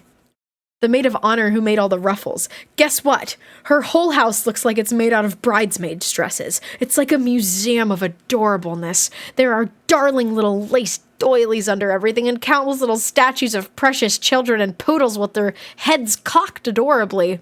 No matter what you think about Betsy, she's probably the world's total expert on cuteness. Although, that's a pretty dumb thing to be an expert on. Hey! Maybe it is a dumb thing, but it's an awesome thing.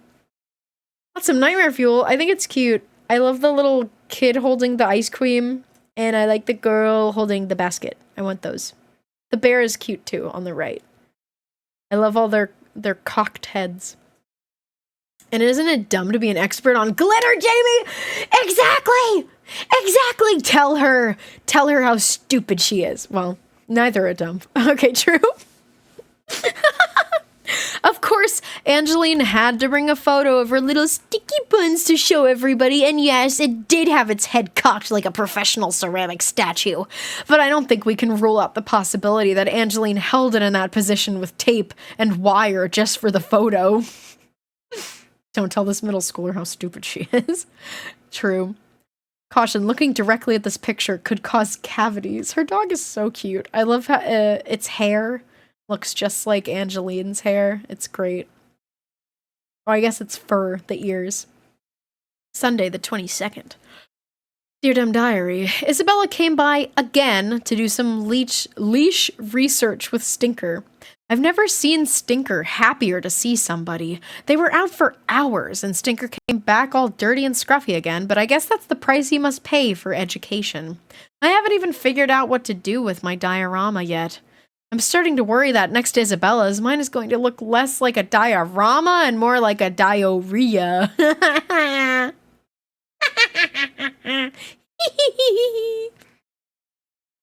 Me being taken to an institution for people with a diorama-making disability. Oh no. That's a good joke. She's so stupid, though. I can't believe she still thinks that she's doing leash research. Juno, hi! Thank you so much for resubscribing. Thank you for 2 months. Yay! Moved into a new place today. Congratulations! Unwinding with awesome Jules stream. Congratulations on moving into a new place. Take it easy. I hope that it's an awesome new place. I hope that it makes you smile, and I hope that you're so comfortable. I was glad that Isabella didn't hang around because I had to practice for my after-dance tacos of devotion with Hudson. Like all normal people, I love tacos, but they're designed more to mouthfully enjoy than to appear lovely while eating. In fact, there are 5 main foods that were dumbly designed to lower your attractiveness while eating. 1. Popcorn. The only food eaten by packing entire mouth totally full before chewing. Watermelon. Lots of slobbery horking and spitting. The only food eaten the same way by monkeys and people. Maybe that's true. Spaghetti. I love spaghetti. Lots of slurping and leaning over plate in a dog-like posture. Occasionally hair and sauce issues, that's true. Difficult not to look like an animal eating shoelaces. I love spaghetti and I love popcorn. But, you know, she's making some good points, actually. 4, peel and eat shrimp. Lots of looking like you're eating world record-sized bugs. 5, tacos. Lots of crippled neck postures and ingredients exploding everywhere. Can be noisy enough inside mouth to make hearing conversation difficult. That's true. Sometimes I think like when I'm chewing something, or especially when I was younger and I didn't know as much about the world and experiences of the world, I would be eating something like crunchy and I would be like, it's so loud. Can other people hear how loud this is? And I realized that, like, yeah, probably a little bit, but it's louder to me because that's inside my body and it's right next to my ears. I was a little stupid. I still am a little stupid. I like the soft shell tacos. We're gonna go make soft shell tacos. Angeline would not have a problem with taco eating. She could slurp a greasy tarantula out of an ashtray and make it look like she was eating a chocolate-covered strawberry. Such a normal thing to say, right? Like, she hates her so much because she's so perfect and beautiful. She's, like, so close to realizing something. But I'll let her get to it on her own. Girls are saying this. What an odd thing to say about someone you don't like. The most normal thing you could say. But I have to practice. We didn't have any taco shells in the house, so I just folded slices of toast and filled them with lettuce and cornflakes to represent basic taco anatomy. I spent some time looking in a mirror and watching myself try to eat them without spewing ingredients everywhere or looking like I was missing my neck bones. See, this is what middle schoolers do because they're so preoccupied with, like, being judged for the most normal thing. They're so funny. Middle schoolers are funny. This was a good subject to write a book about, you know? Oh my god. At first I wasn't sure I could eat them gracefully, but after some planning and a lot of practice, I finally realized that now I'm sure I can't do it gracefully. I'm getting a burrito. It was kind of messy. Oh my god, it fucking splattered all over the walls! I was very insecure about eating food during lunchtime. Yeah, so many people were. So many people were like, I do not want to eat in front of people. And some people are still like that even when they grow up, and that's, like, understandable. I wonder how this would work if you tried to flatten the toast with a rolling pin or whatever. Maybe that would make it a little more into a taco, a tortilla type of thing. I don't know. I'm not gonna figure that out though. I don't need to practice eating a burrito for anyone. Or a taco, I mean. Monday the 23rd. Dear Dumb Diary. So today, out of the blue, Isabella says to me, hey Jamie, if one day some ugly tree in your backyard was covered with a whole bunch of ugly snakes and your mom and dad didn't want them, you'd give one to me, right? The correct answer to this question is, of course, yes. Unless it's being asked by Isabella. In which case, experience has taught me to run all the way to the office and ask to phone home. After 10 minutes of begging, I finally got my mom to go outside and look for snakes. She said there were none, and don't call home from school unless it's really important.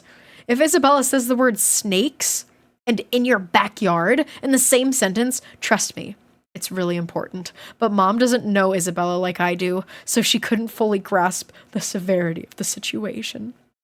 Super fanbot, you were so fucking nice to me. And I think after all this time, I've determined you're not actually a bot because the things you say are too specific. Sometimes. This one, not so much. But sometimes you say something that is so specific that I'm like, it can't be a bot. How could Super Fanbot be a bot? Thank you.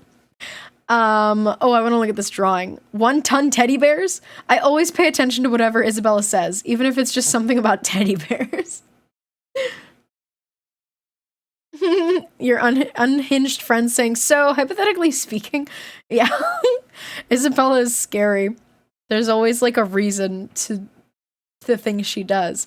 When I saw Isabella later, she asked me the question again, and I told her that I didn't really understand why she would ask me about snakes in my yard.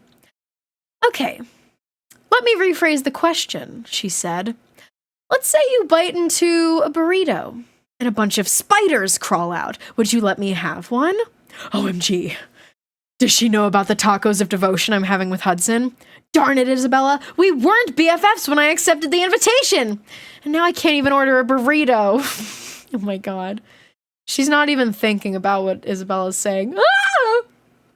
A Bloody Mary, Bloody Mary, Bloody Mary. Tuesday the 24th. Dear Dumb Diary, today I saw Angeline tearing down my dance poster. Of course, she said she was putting it back up because the tape had given out. She could have been telling the truth, I suppose, because my glitter work is robust. She pointed to a little bare spot. This could use a touch-up, she said. Do you have any more of the gold glitter you used here? Does she know? OMG, sparkling gold is the name of the glitter in Stinker's earrings. Is she toying with me? It's the glitter Stinker ate. No. I don't know. She's like being suspicious about everyone around her right now. What is going on with her? Wednesday the 25th. Dear Dumb Diary, I practiced taco eating again today, even though I felt like I was a lost cause. Nothing short of a miracle was going to help me become a master taco eater. Maybe one day, Jamie.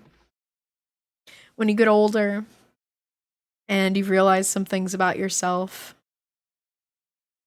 maybe you'll realize. Maybe you will become a master. Yeah. I set up my little pretend tacos in front of the mirror and thought long and hard about how I was going to do this.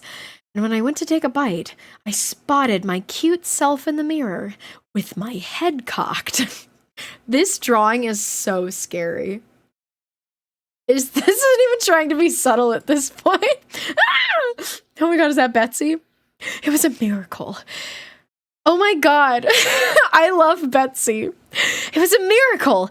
It was like a vision of Betsy came to me, and she was a chubby, big-headed angel wearing a poofy dress made of doilies and holding a big-headed poodle puppy that was also an angel. They both had their heads cocked, and they were both eating tacos.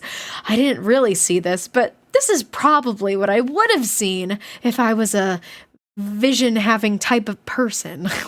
What the fuck? Bloody Jamie, that's why I was yelling, Bloody Mary, Bloody Mary, Bloody Mary. Oh my god, there's a scary drawing. The drawings are so scary.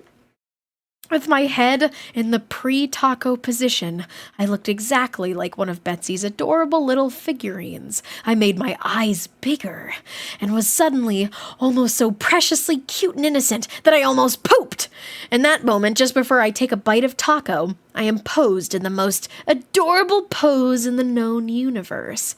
And even if the taco explodes into a cloud of ingredients, once I take a bite, that memory of my lovableness will linger. I wish I played an instrument. That last sentence would be a really good song. Let me read that again and imagine it's a song. Oh yeah? Taco eating position? Aw, you made Allie giggle. Jamie's descending into madness because of burnout. Yeah, let's psychoanalyze her. Please. Even if the taco explodes into a cloud of ingredients, once I take a bite, the memory of my lovableness will linger. Beautiful.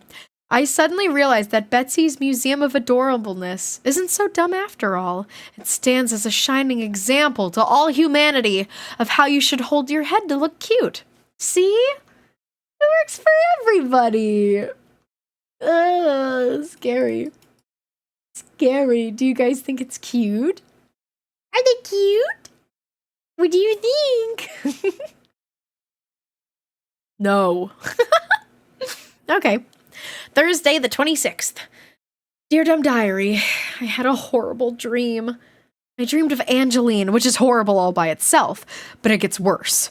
We were at a taco restaurant and Angeline was selling glittery jewelry for thousands of dollars. I was sitting there eating a taco, getting it all over my face, when Angeline walked over and gave me the money she'd made selling the jewelry. Then she took a napkin and wiped some taco sauce off my chin because how she saw Hudson coming over to the table. Angeline wiped the taco sauce off my chin, Dumb Diary. And I woke up screaming so loud, I wouldn't be surprised if Stinker made another set of earrings and maybe even a charm bracelet. Funny. Thank you for the lurk. Have a yummy, yummy dinner. And maybe bake cookies. Oh my god. It's cookies! Also, I think Phoenix came back. If Phoenix came back, I hope your dinner was yummy. Man, everyone's eating dinner. Except me. I'll do it after, though. Very normal dream to have about someone you supposedly detest. Yes, everyone. I love everyone pointing at her and going, gay, gay, gay, homosexual, gay. This dream is Angeline's fault. It was caused by Angeline putting her own makeup on my chin to save me a little embarrassment. Angeline's selfish niceness was cruelly making me feel guilty about letting her take the blame for my poo earrings. I couldn't keep it to myself anymore. I had to confess! The weight of guilt is impossible to bear. Heavy-ass poo earrings. Closeted lesbian? It's not that she's closeted, Wolf Mecha. I literally think she doesn't know what gay people are. She doesn't know that you can be gay. That is my guess. She's in middle school, and she always draws, like, women very attractively in her book. She always draws men as looking like very plain and boring. She loves talking about how beautiful Angeline is, even though she hates her. She like doesn't understand. She doesn't understand why she hates her so much. She doesn't get it. Her eyes, her beautiful eyes, her soft hands, her perfect scented hair, her beautiful scent, her fragrance. Yeah, men are creatures and women are angels to her. Exactly. So she's almost like inverse of closeted. She doesn't understand what homosexuality is, but exhibits signs of being gay as hell. Yes, that's pretty much the opposite. As soon as I got to school this morning, I told Uncle Assistant Principal Devin what happened. I explained everything to him. I told him how Stinker eats things all the time, and they practically never come out looking like jewelry except for maybe the kind of jewelry you'd wear with those bridesmaids' dresses. Then I immediately regretted saying that because he got really quiet and serious and told me that I should have told him the truth right away. They teach them poses like this at assistant principal school. I guess Gendo Ikari went to assistant principal school. Anime reference! Anime! I like anime! Anyway. Yippee! I told him that I thought that the truth was still the truth, even if it's a couple days late. Gendo who? It's the dad from Evangelion. It's the daddy from Evangelion, and his hands go just like that. I couldn't imagine Jamie getting her hands on a neon chest on an Evangelion. Yeah. That would be a funny crossover, actually. That would be very funny. Okay. Dumbest thing I've ever heard. Oh my god. Oh my god. Okay, wait, sorry, I'll read it again. I told him that I thought the truth was still the truth, even if it's a couple days late. He thought about that for a minute and said, dumbest thing I've ever heard. Then he told me that we would forget about the whole thing. After that, I thought maybe he wasn't a rat. That's honestly crazy for, like, the principal to say that to someone, to, like, a student. He went on to say that Angeline will get to go to the dance, which has me thinking again that he is a rat, because even if Angeline gets punished for something she didn't do, who would it hurt? She's so stupid. It would hurt Angeline. Duh. So I wouldn't have Hudson all to myself over tacos tomorrow night. But if I can talk to Angeline into getting a burrito, I'll still look adorable, and she'll look like somebody trying to gag down a fire hose full of spiders. Oh my god. Note, it is scientifically impossible to draw Angeline that gross. Wow. Gay, gay, gay. I just had to say it. So here's a picture of a kitten that is watching the horrible display. Later, it is rushed to the hospital where it will remain for 6 months. Oh, okay. She kind of lost me on that one, but it's fine. Friday the 27th. Dear Dumb Diary, I just got back from the dance. Where should I start? First of all, Angeline thanked me for telling Uncle Assistant Principal Devon the truth. Then she laughed at me for being dumb enough to mistake Stinker's creations for earrings. I pointed out how dumb it was for her to take the blame for something she didn't do, and she said that she just did it so that Aunt Carol and Uncle Assistant Principal Devon would stop fussing over it. See? Angeline lies for the greater good. That is what she does. You had to draw the person you loathe this much. She said that she totally knew that I had done it, but she didn't really care. She just wanted to make it stop. I guess maybe she's not that dumb.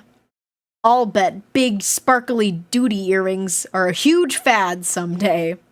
I think they look great. On the dancier side of things, the dance committee did a pretty good job of decorating the gym. They also picked really good music. But here's how dumb Angeline is. She just starts dancing. And she's not doing it with anybody in particular. She just dances in every direction, and she does it like nobody's watching. One minute she's dancing with Mike Pinsetti, and the next minute she's dancing with Margaret, who is a surprisingly good dancer and barely ape-like. Ooh. It's so weird how easy dumbness comes to Angeline. She's so stupid. She's so stupid. She's just dancing. How stupid is she? She's not even, like, trying to look cool in front of everyone by slightly dancing while standing. Written so gaily, it's palpable. I think I probably had just as much fun standing still, and I only made a couple of mistakes, but I think I looked pretty good. Isabella and I both danced a little, but we didn't get all out of control like Dancy Pants Angeline. It is very rude to dance much better than the people around you. Peony! It's Peony! Hello! Welcome in. Hi. Oh my gosh, the litter bugs are coming in. Hi. Hi. Welcome to my happy house. Thank you for the raid, Peony. What were you doing? You guys should go follow Peony, because Peony is very awesome. And could we get a shout out for them? Hi. We're reading a book today. Thank you for the shout out. We're reading a book today. We're reading Dear Dumb Diary. Hi, Ray. And if you don't know what that is, it's a series of books by Jim Benton. It was from like the mid 2000s, and it was very important to me. It's very funny and silly. It's about a middle schooler who we all in chat pretty much agree that she is a lesbian who doesn't know what gay people are yet. Welcome in. You're playing Cryptmaster. It's a really good typing RPG. I love when games are randomly typing games. I think that's so fun. My favorite typing game growing up was Jumpstart Typing. And it had like a robot, and you were playing extreme sports as a robot. It was awesome. Oh, thank you for the raid. Thank you for the raid. And also, I am Jules. Jules is me. I'm a funny sheep. And welcome to my happy house. Yay! I got some pasta I need to eat. Yay! I'm gonna eat pasta for dinner too. Enjoy your dinner. And thank you for the raid. And you rock. Okay? Bye. I'm gonna keep reading the book. I feel like we're honestly pretty close to the end. Oh, someone is getting attacked. Something just happened. And thank you so much for the follow. Welcome in to the happy house. Where are we? Oh yeah, Dancy Pants Angeline. Yes, Uncle Assistant Principal Devon was there, even though the wedding is tomorrow. Ooh, the wedding. In spite of the fact that he is a rat, apparently he takes his principaling very seriously. For those who are coming in right now, I'm really like not... we're pretty much at the end of the book, and I feel like there's gonna be some big revelations to things that have been building up throughout the book. So if you don't understand anything that's happening, I'm sorry. I'm sorry. It's just how it is. Just the way it is. Literally a rat. I like rats. You're a rat, aren't ya? Okay. I couldn't totally enjoy the dance. Yeah, so they're having a school dance. Jamie, the main character, Jamie's aunt, is getting married to her enemy, who she, in my opinion, is in love with and doesn't know yet. her enemy's uncle. So, yeah. There's a big wedding. There's a school dance. They're going to taco night soon. It's awesome. There's a lot happening. I couldn't totally enjoy the dance because I was feeling bad about ditching Isabella the whole time. The taco rendezvous with Hudson was one of my dreams come true, below owning a talking unicorn, but above being able to talk to koalas. When I looked at Isabella standing so professionally, I remembered back to the first really nice thing she did for me when we were kids. We were in 3rd grade, I think, and we were at lunch. I was eating some horrible thing that my mom had horribly packed for me, and Isabella had one of her mom's incredible meatloaf sandwiches. She looked over and saw how much I hated my lunch, and then she did the sweetest thing you could imagine. She pulled Eddie Dooley's hair until he gave me his lunch. Wasn't tiny Isabella a cutie? A cutie? People don't always know how nice Isabella is or how she looks out for her BFF, but I do. I like her spirit. Yeah, I like the spirit. And at that moment, I was overwhelmed with a dumb idea. I told Angeline I wasn't going for tacos. And she said, I know. I knew you wouldn't ditch Isabella. It was mean of Hudson to say Isabella couldn't come, and I'm not going either. At the end of the dance, we told Hudson we weren't going. We didn't really give him any reason. We just told him we weren't going. Just as he was driving off into the night with his mom and a few other friends, Isabella caught up to us. Why aren't you two going for tacos? She said. I was shocked. You knew about that? I said. Of course I know about that. Angeline was just as surprised. Isabella, she said, you should also know that Hudson invited us but told us that you couldn't come. That's right, Isabella said. That's exactly what I told him 2 weeks ago. My mom won't let me go. When your Aunt Carol drove me home from your house a couple weeks ago, she came in and told my mom about my fall down the stairs. That fall may have fooled your family, Jamie, but the last time I successfully fooled my mom with that one was when I was 4. She was mad that I did it at your house. She almost said I couldn't go to the dance at all, but she's not totally immune to my fake crying yet, so here I am. What? Oh wait, I forgot to look at this picture. Their van looked so sad that I wasn't in it.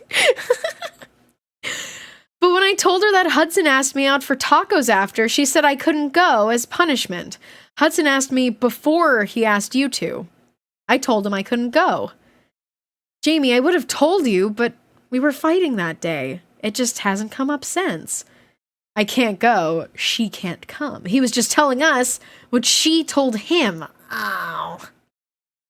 Oh, man. Look at the way she draws boys. Just like the most boring, flat-faced boy drawing you've ever seen. Thank you for the follow. Hi, welcome into the happy house. Okay, next page. We're so close to the end. We only have a couple days. They're getting married. The wedding is happening. Okay, wait, sorry, I didn't finish reading. And then Isabella looked really confused. But why didn't you two go? She said. I have no idea, Isabella, I said. We decided not to go because we thought he was ditching you. That was pretty dumb, she said. And she was right. Like a dangerous, dumb rescue of somebody who isn't in trouble. I like that drawing. That's true. It's a good analogy. I'm a sucker for a good analogy. I like coming up with good analogies myself.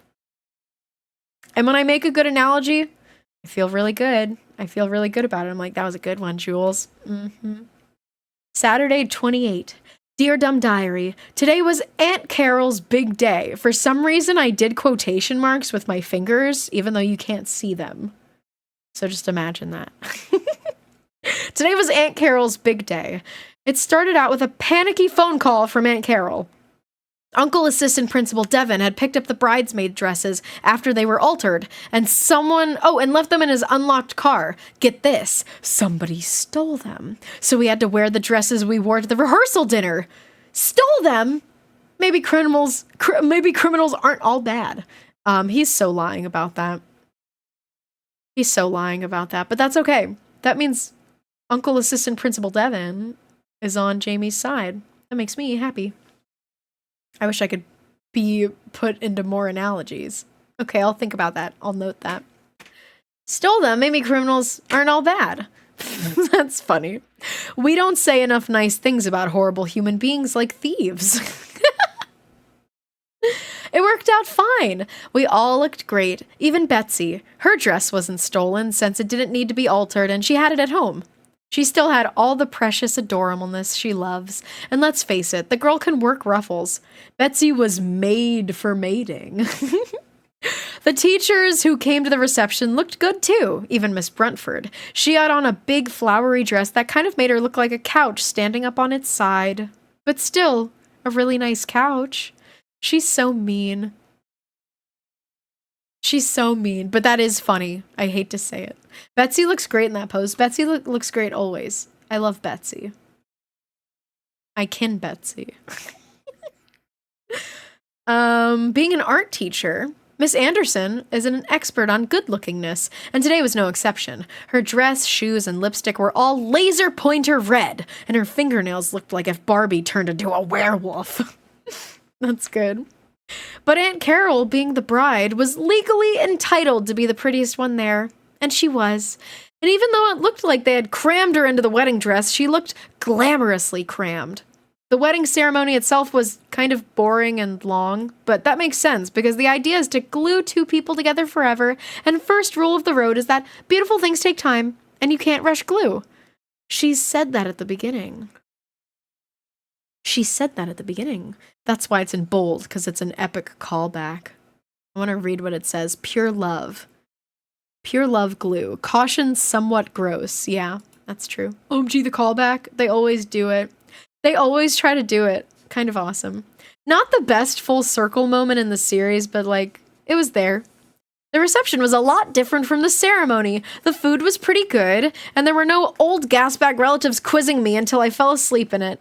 It was really funny watching Aunt Carol and Uncle Assistant Principal Devin jam cake into each other's faces.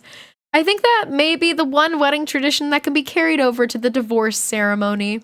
I danced the dumb way that Angeline danced, yay, in every direction and not caring who saw, and it was a lot more fun than standing. I may even do less standing at the next school dance. Okay, I admit it, I'm a great dancer. She's looking good in that dress. Very form-fitting, very flattering. She's feeling herself. That's making me happy. It was lesbian the whole time. Yeah, now she's like taking pointers from Angeline. She's opening up more. She's not afraid of looking stupid to have fun. That's how it should be. I love that Izzy dancing emote.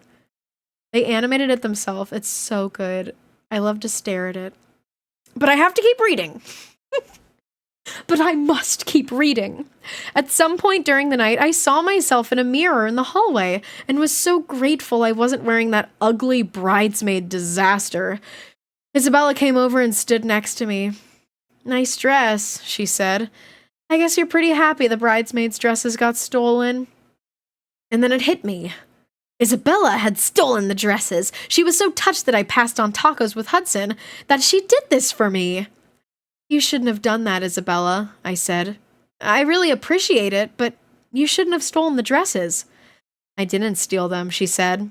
"I loved that dress. I wouldn't have done that for you." I swear, Devin, it must have been Devin. He just made up the thing.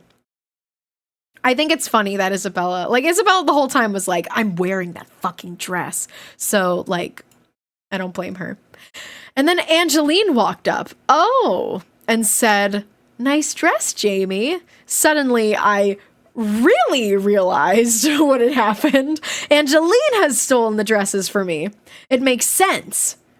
Angeline was so glad that I told the truth about the earrings that she did this for me in return. "Angeline, you shouldn't have stolen the dresses for me. It was a nice gesture, but you shouldn't have done it." For a second, I felt little regret that I wasn't related to her.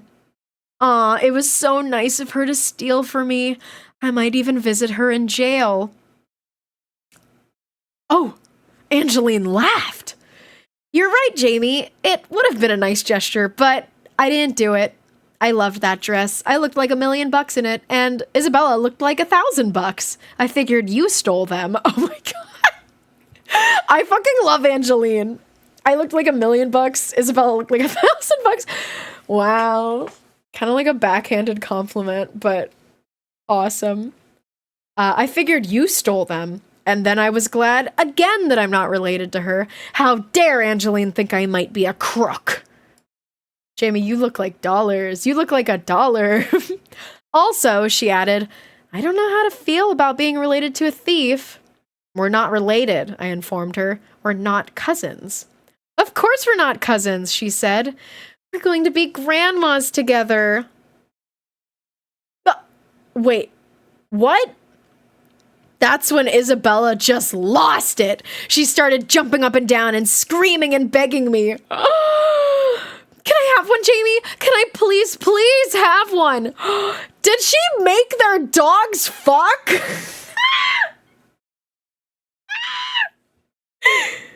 That is gay. They're gay grandmas together. Now they have children. They have children. So Isabella made their dogs fuck and that's why they returned all dirty? Wait, I have to keep reading. I can't assume. Okay. Can I have one, Jamie? Can I please have one? I must have looked pretty confused because Angeline felt like she had to explain. Oh, come on, Jamie. Don't be dumb. You're the one that's been stuffing Stinker under her fence. I've seen you do it. It wasn't Jamie, Isabella admitted, although it sounded a lot more like bragging than admitting. I knew that Stinker and Sticky Buns were in love that first night they met at Jamie's house, Isabella said. They wanted to be together. And when two people are in love, they should be together, even if one of those people is a dog, and so is the other one. Can you believe how sweet Isabella is? Giving so generously of her time so that Stinker and Sticky Buns could spend time together? And that explains why Stinker kept coming back from the walks all scratched up.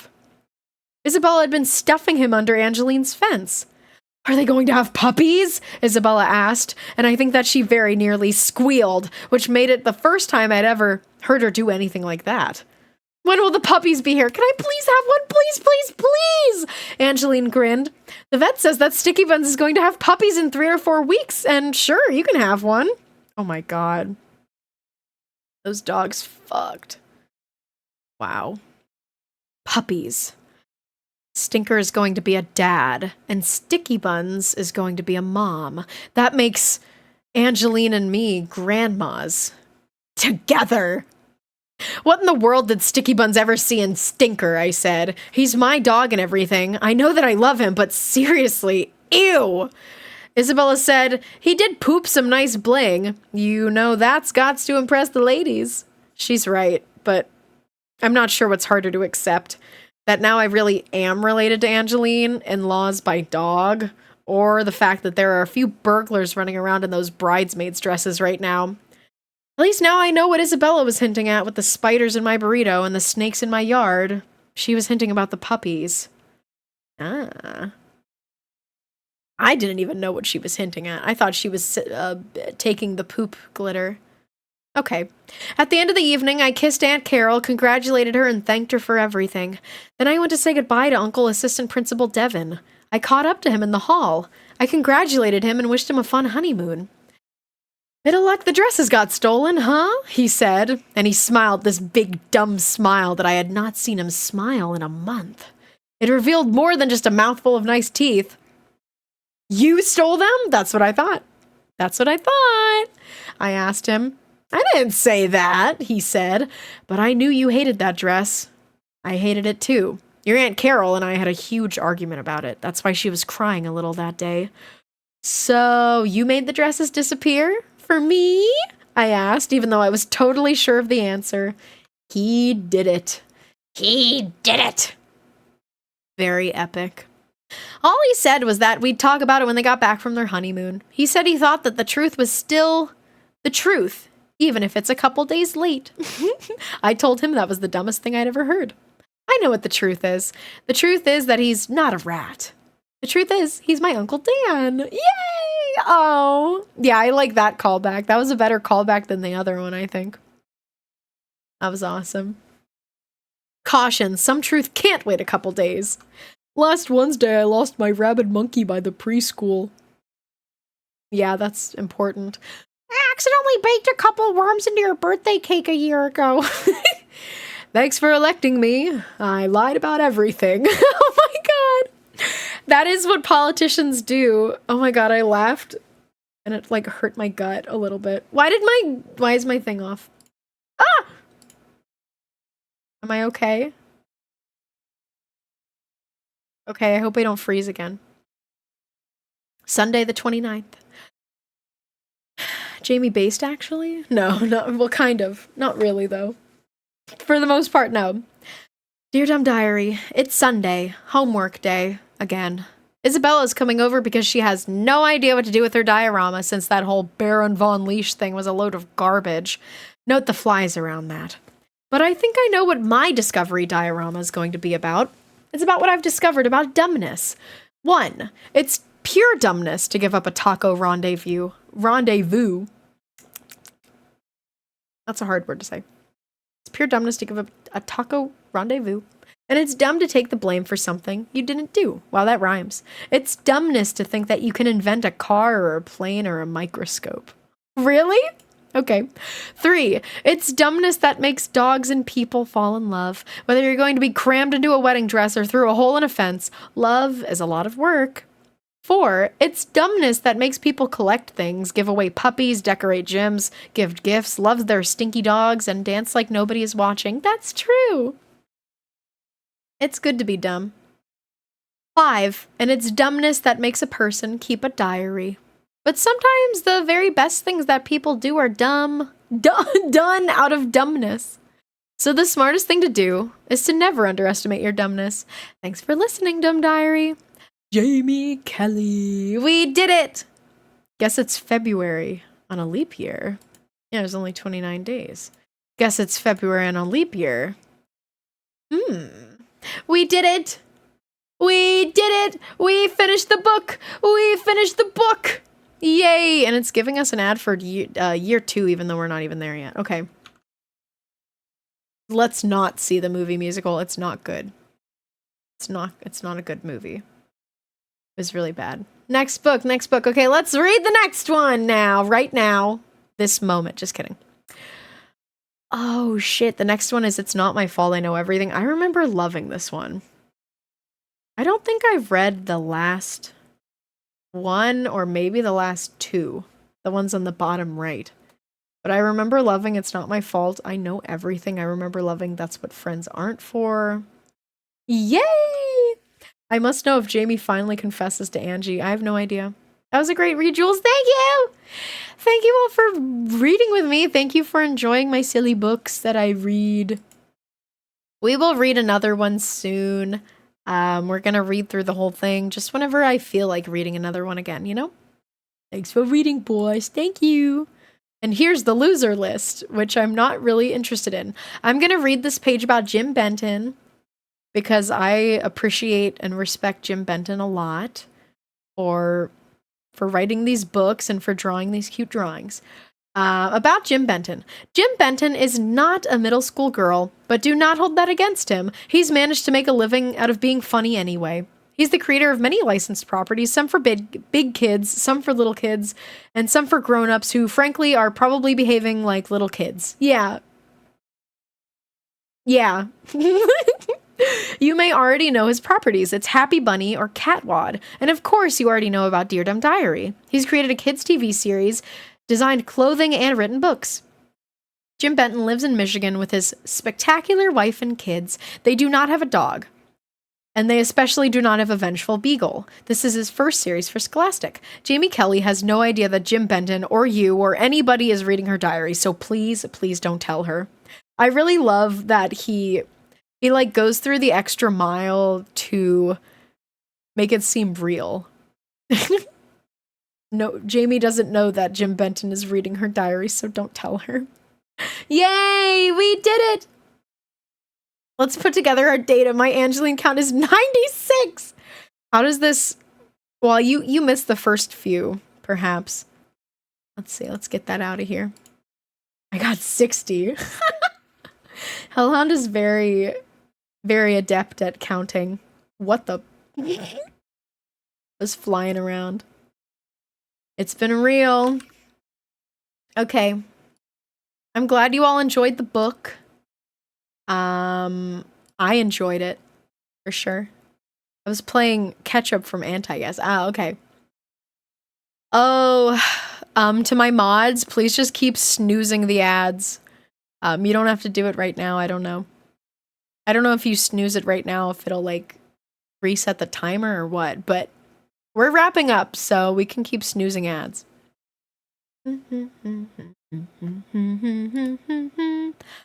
Okay, we're gonna go outside now. I'm more inclined to believe Ant, I guess. Well, how does this compare to the other books? Because we've been counting the Angeline mentions. I feel like some of them had like over 100 Angeline mentions. Let me know. Anyway, we're gonna go outside now. Here we go!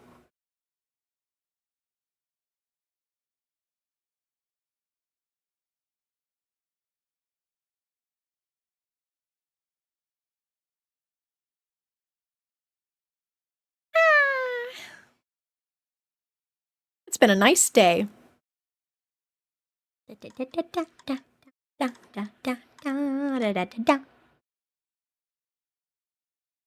so glad to hear that from the perspective of an actual educator. Ooh, let me read it. Sorry, I missed your message, Mouse. I'm scrolling up. Genuinely, from a middle school teacher, he captures the spirit and unintentional wickedness of middle schoolers so perfectly. That's awesome. That's amazing. I'm so glad to hear that. I agree. I mean, you have more experience than I do. But we were all in middle school. We knew how horrible they were. Middle schoolers, like, they're good as well. But I gotta say, I hated being in middle school. Middle school was like the most insecure time of my entire life. And I feel like that is kind of a common thread. Nobody knows who they are. They're still figuring stuff out. And Jamie Kelly is also figuring stuff out. She's figuring out that she's a homosexual. I really hope that when we keep reading, I don't know if it'll be in year 2. I don't know what they let you do on the scholastic books. I don't know. A lot of the books came out in like the early to mid 2000s, or maybe not early, but like the mid 2000s. So obviously that early, you probably couldn't make characters gay. It would be kind of a backlash. But yeah, I might buy these books eventually. Yay! I've been buying them on ebooks so that I can read them for you guys. The first few were on the Internet Archive, but we've kind of run out of those. So I've just been buying them. Is she gay or bi? I really think she's gay. I mean, she might be bi.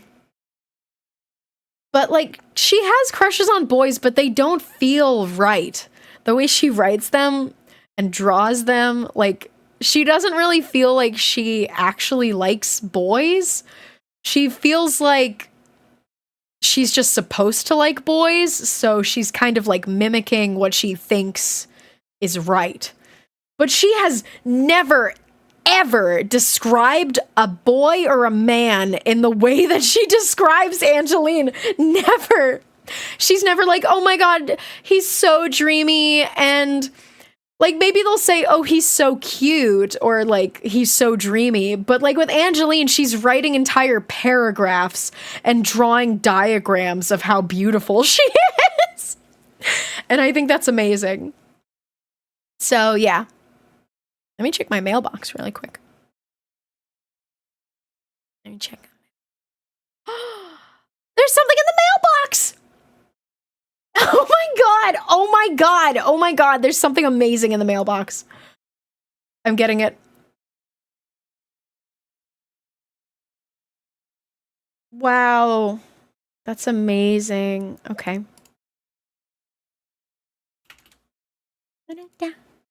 La, la, la, la, la, la. Hi, Vixie! It was me. I'm in the mailbox. Hi, Vixie. Vixie was in the mailbox. There was also a letter in the mailbox. Let's see it. Dun, dun, dun, dun, dun, mail time. We have such a wonderful piece of mail. I'm so excited for you all to see it.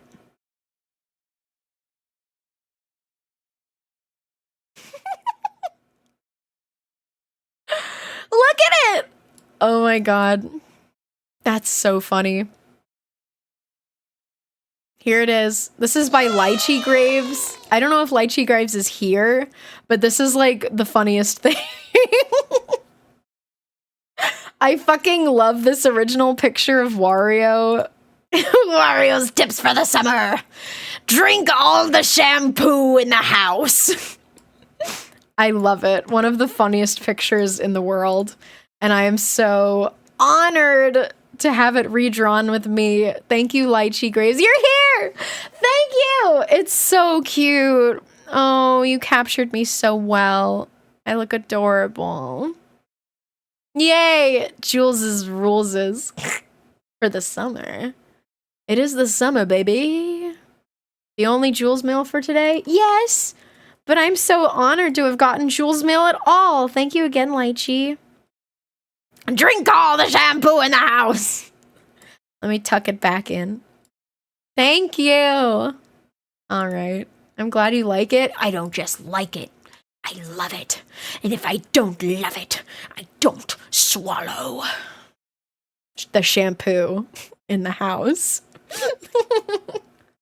Okay. I'm going to see who's online, who can raid, who I can send you off to. Yeah, I love your art style. It's just great. Thank you, thank you. Okay. Who's streaming? Oh my gosh, a lot of people streaming. Oh my. Oh my.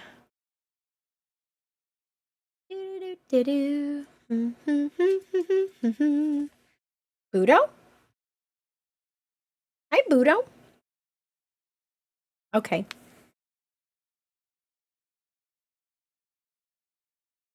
Okay. What is Blanc playing? Blanc is playing Five Nights at Freddy's 2. Do you guys want to watch Five Nights at Freddy's 2, or is it too scary? Is it Five Nights at Freddy's too scary? Raid Budo, he's streaming next. Dear Jules, I've been banned from all the shampoo in my house. You can never use shampoo again? FNAF! I kind of want to go see Blanc. If you don't know who Blanc is awesome. Blanc is a low poly linguist. Blanc made a crazy post that like made me say Blanc, Blanc, Blanc over and over again. But Blanc named himself Blanc because as a linguist, he chose like syllables and sounds that I guess like he made like a picture for it. But the letters and the sounds that you make go from the front of your mouth to the back of your mouth. So say Blanc.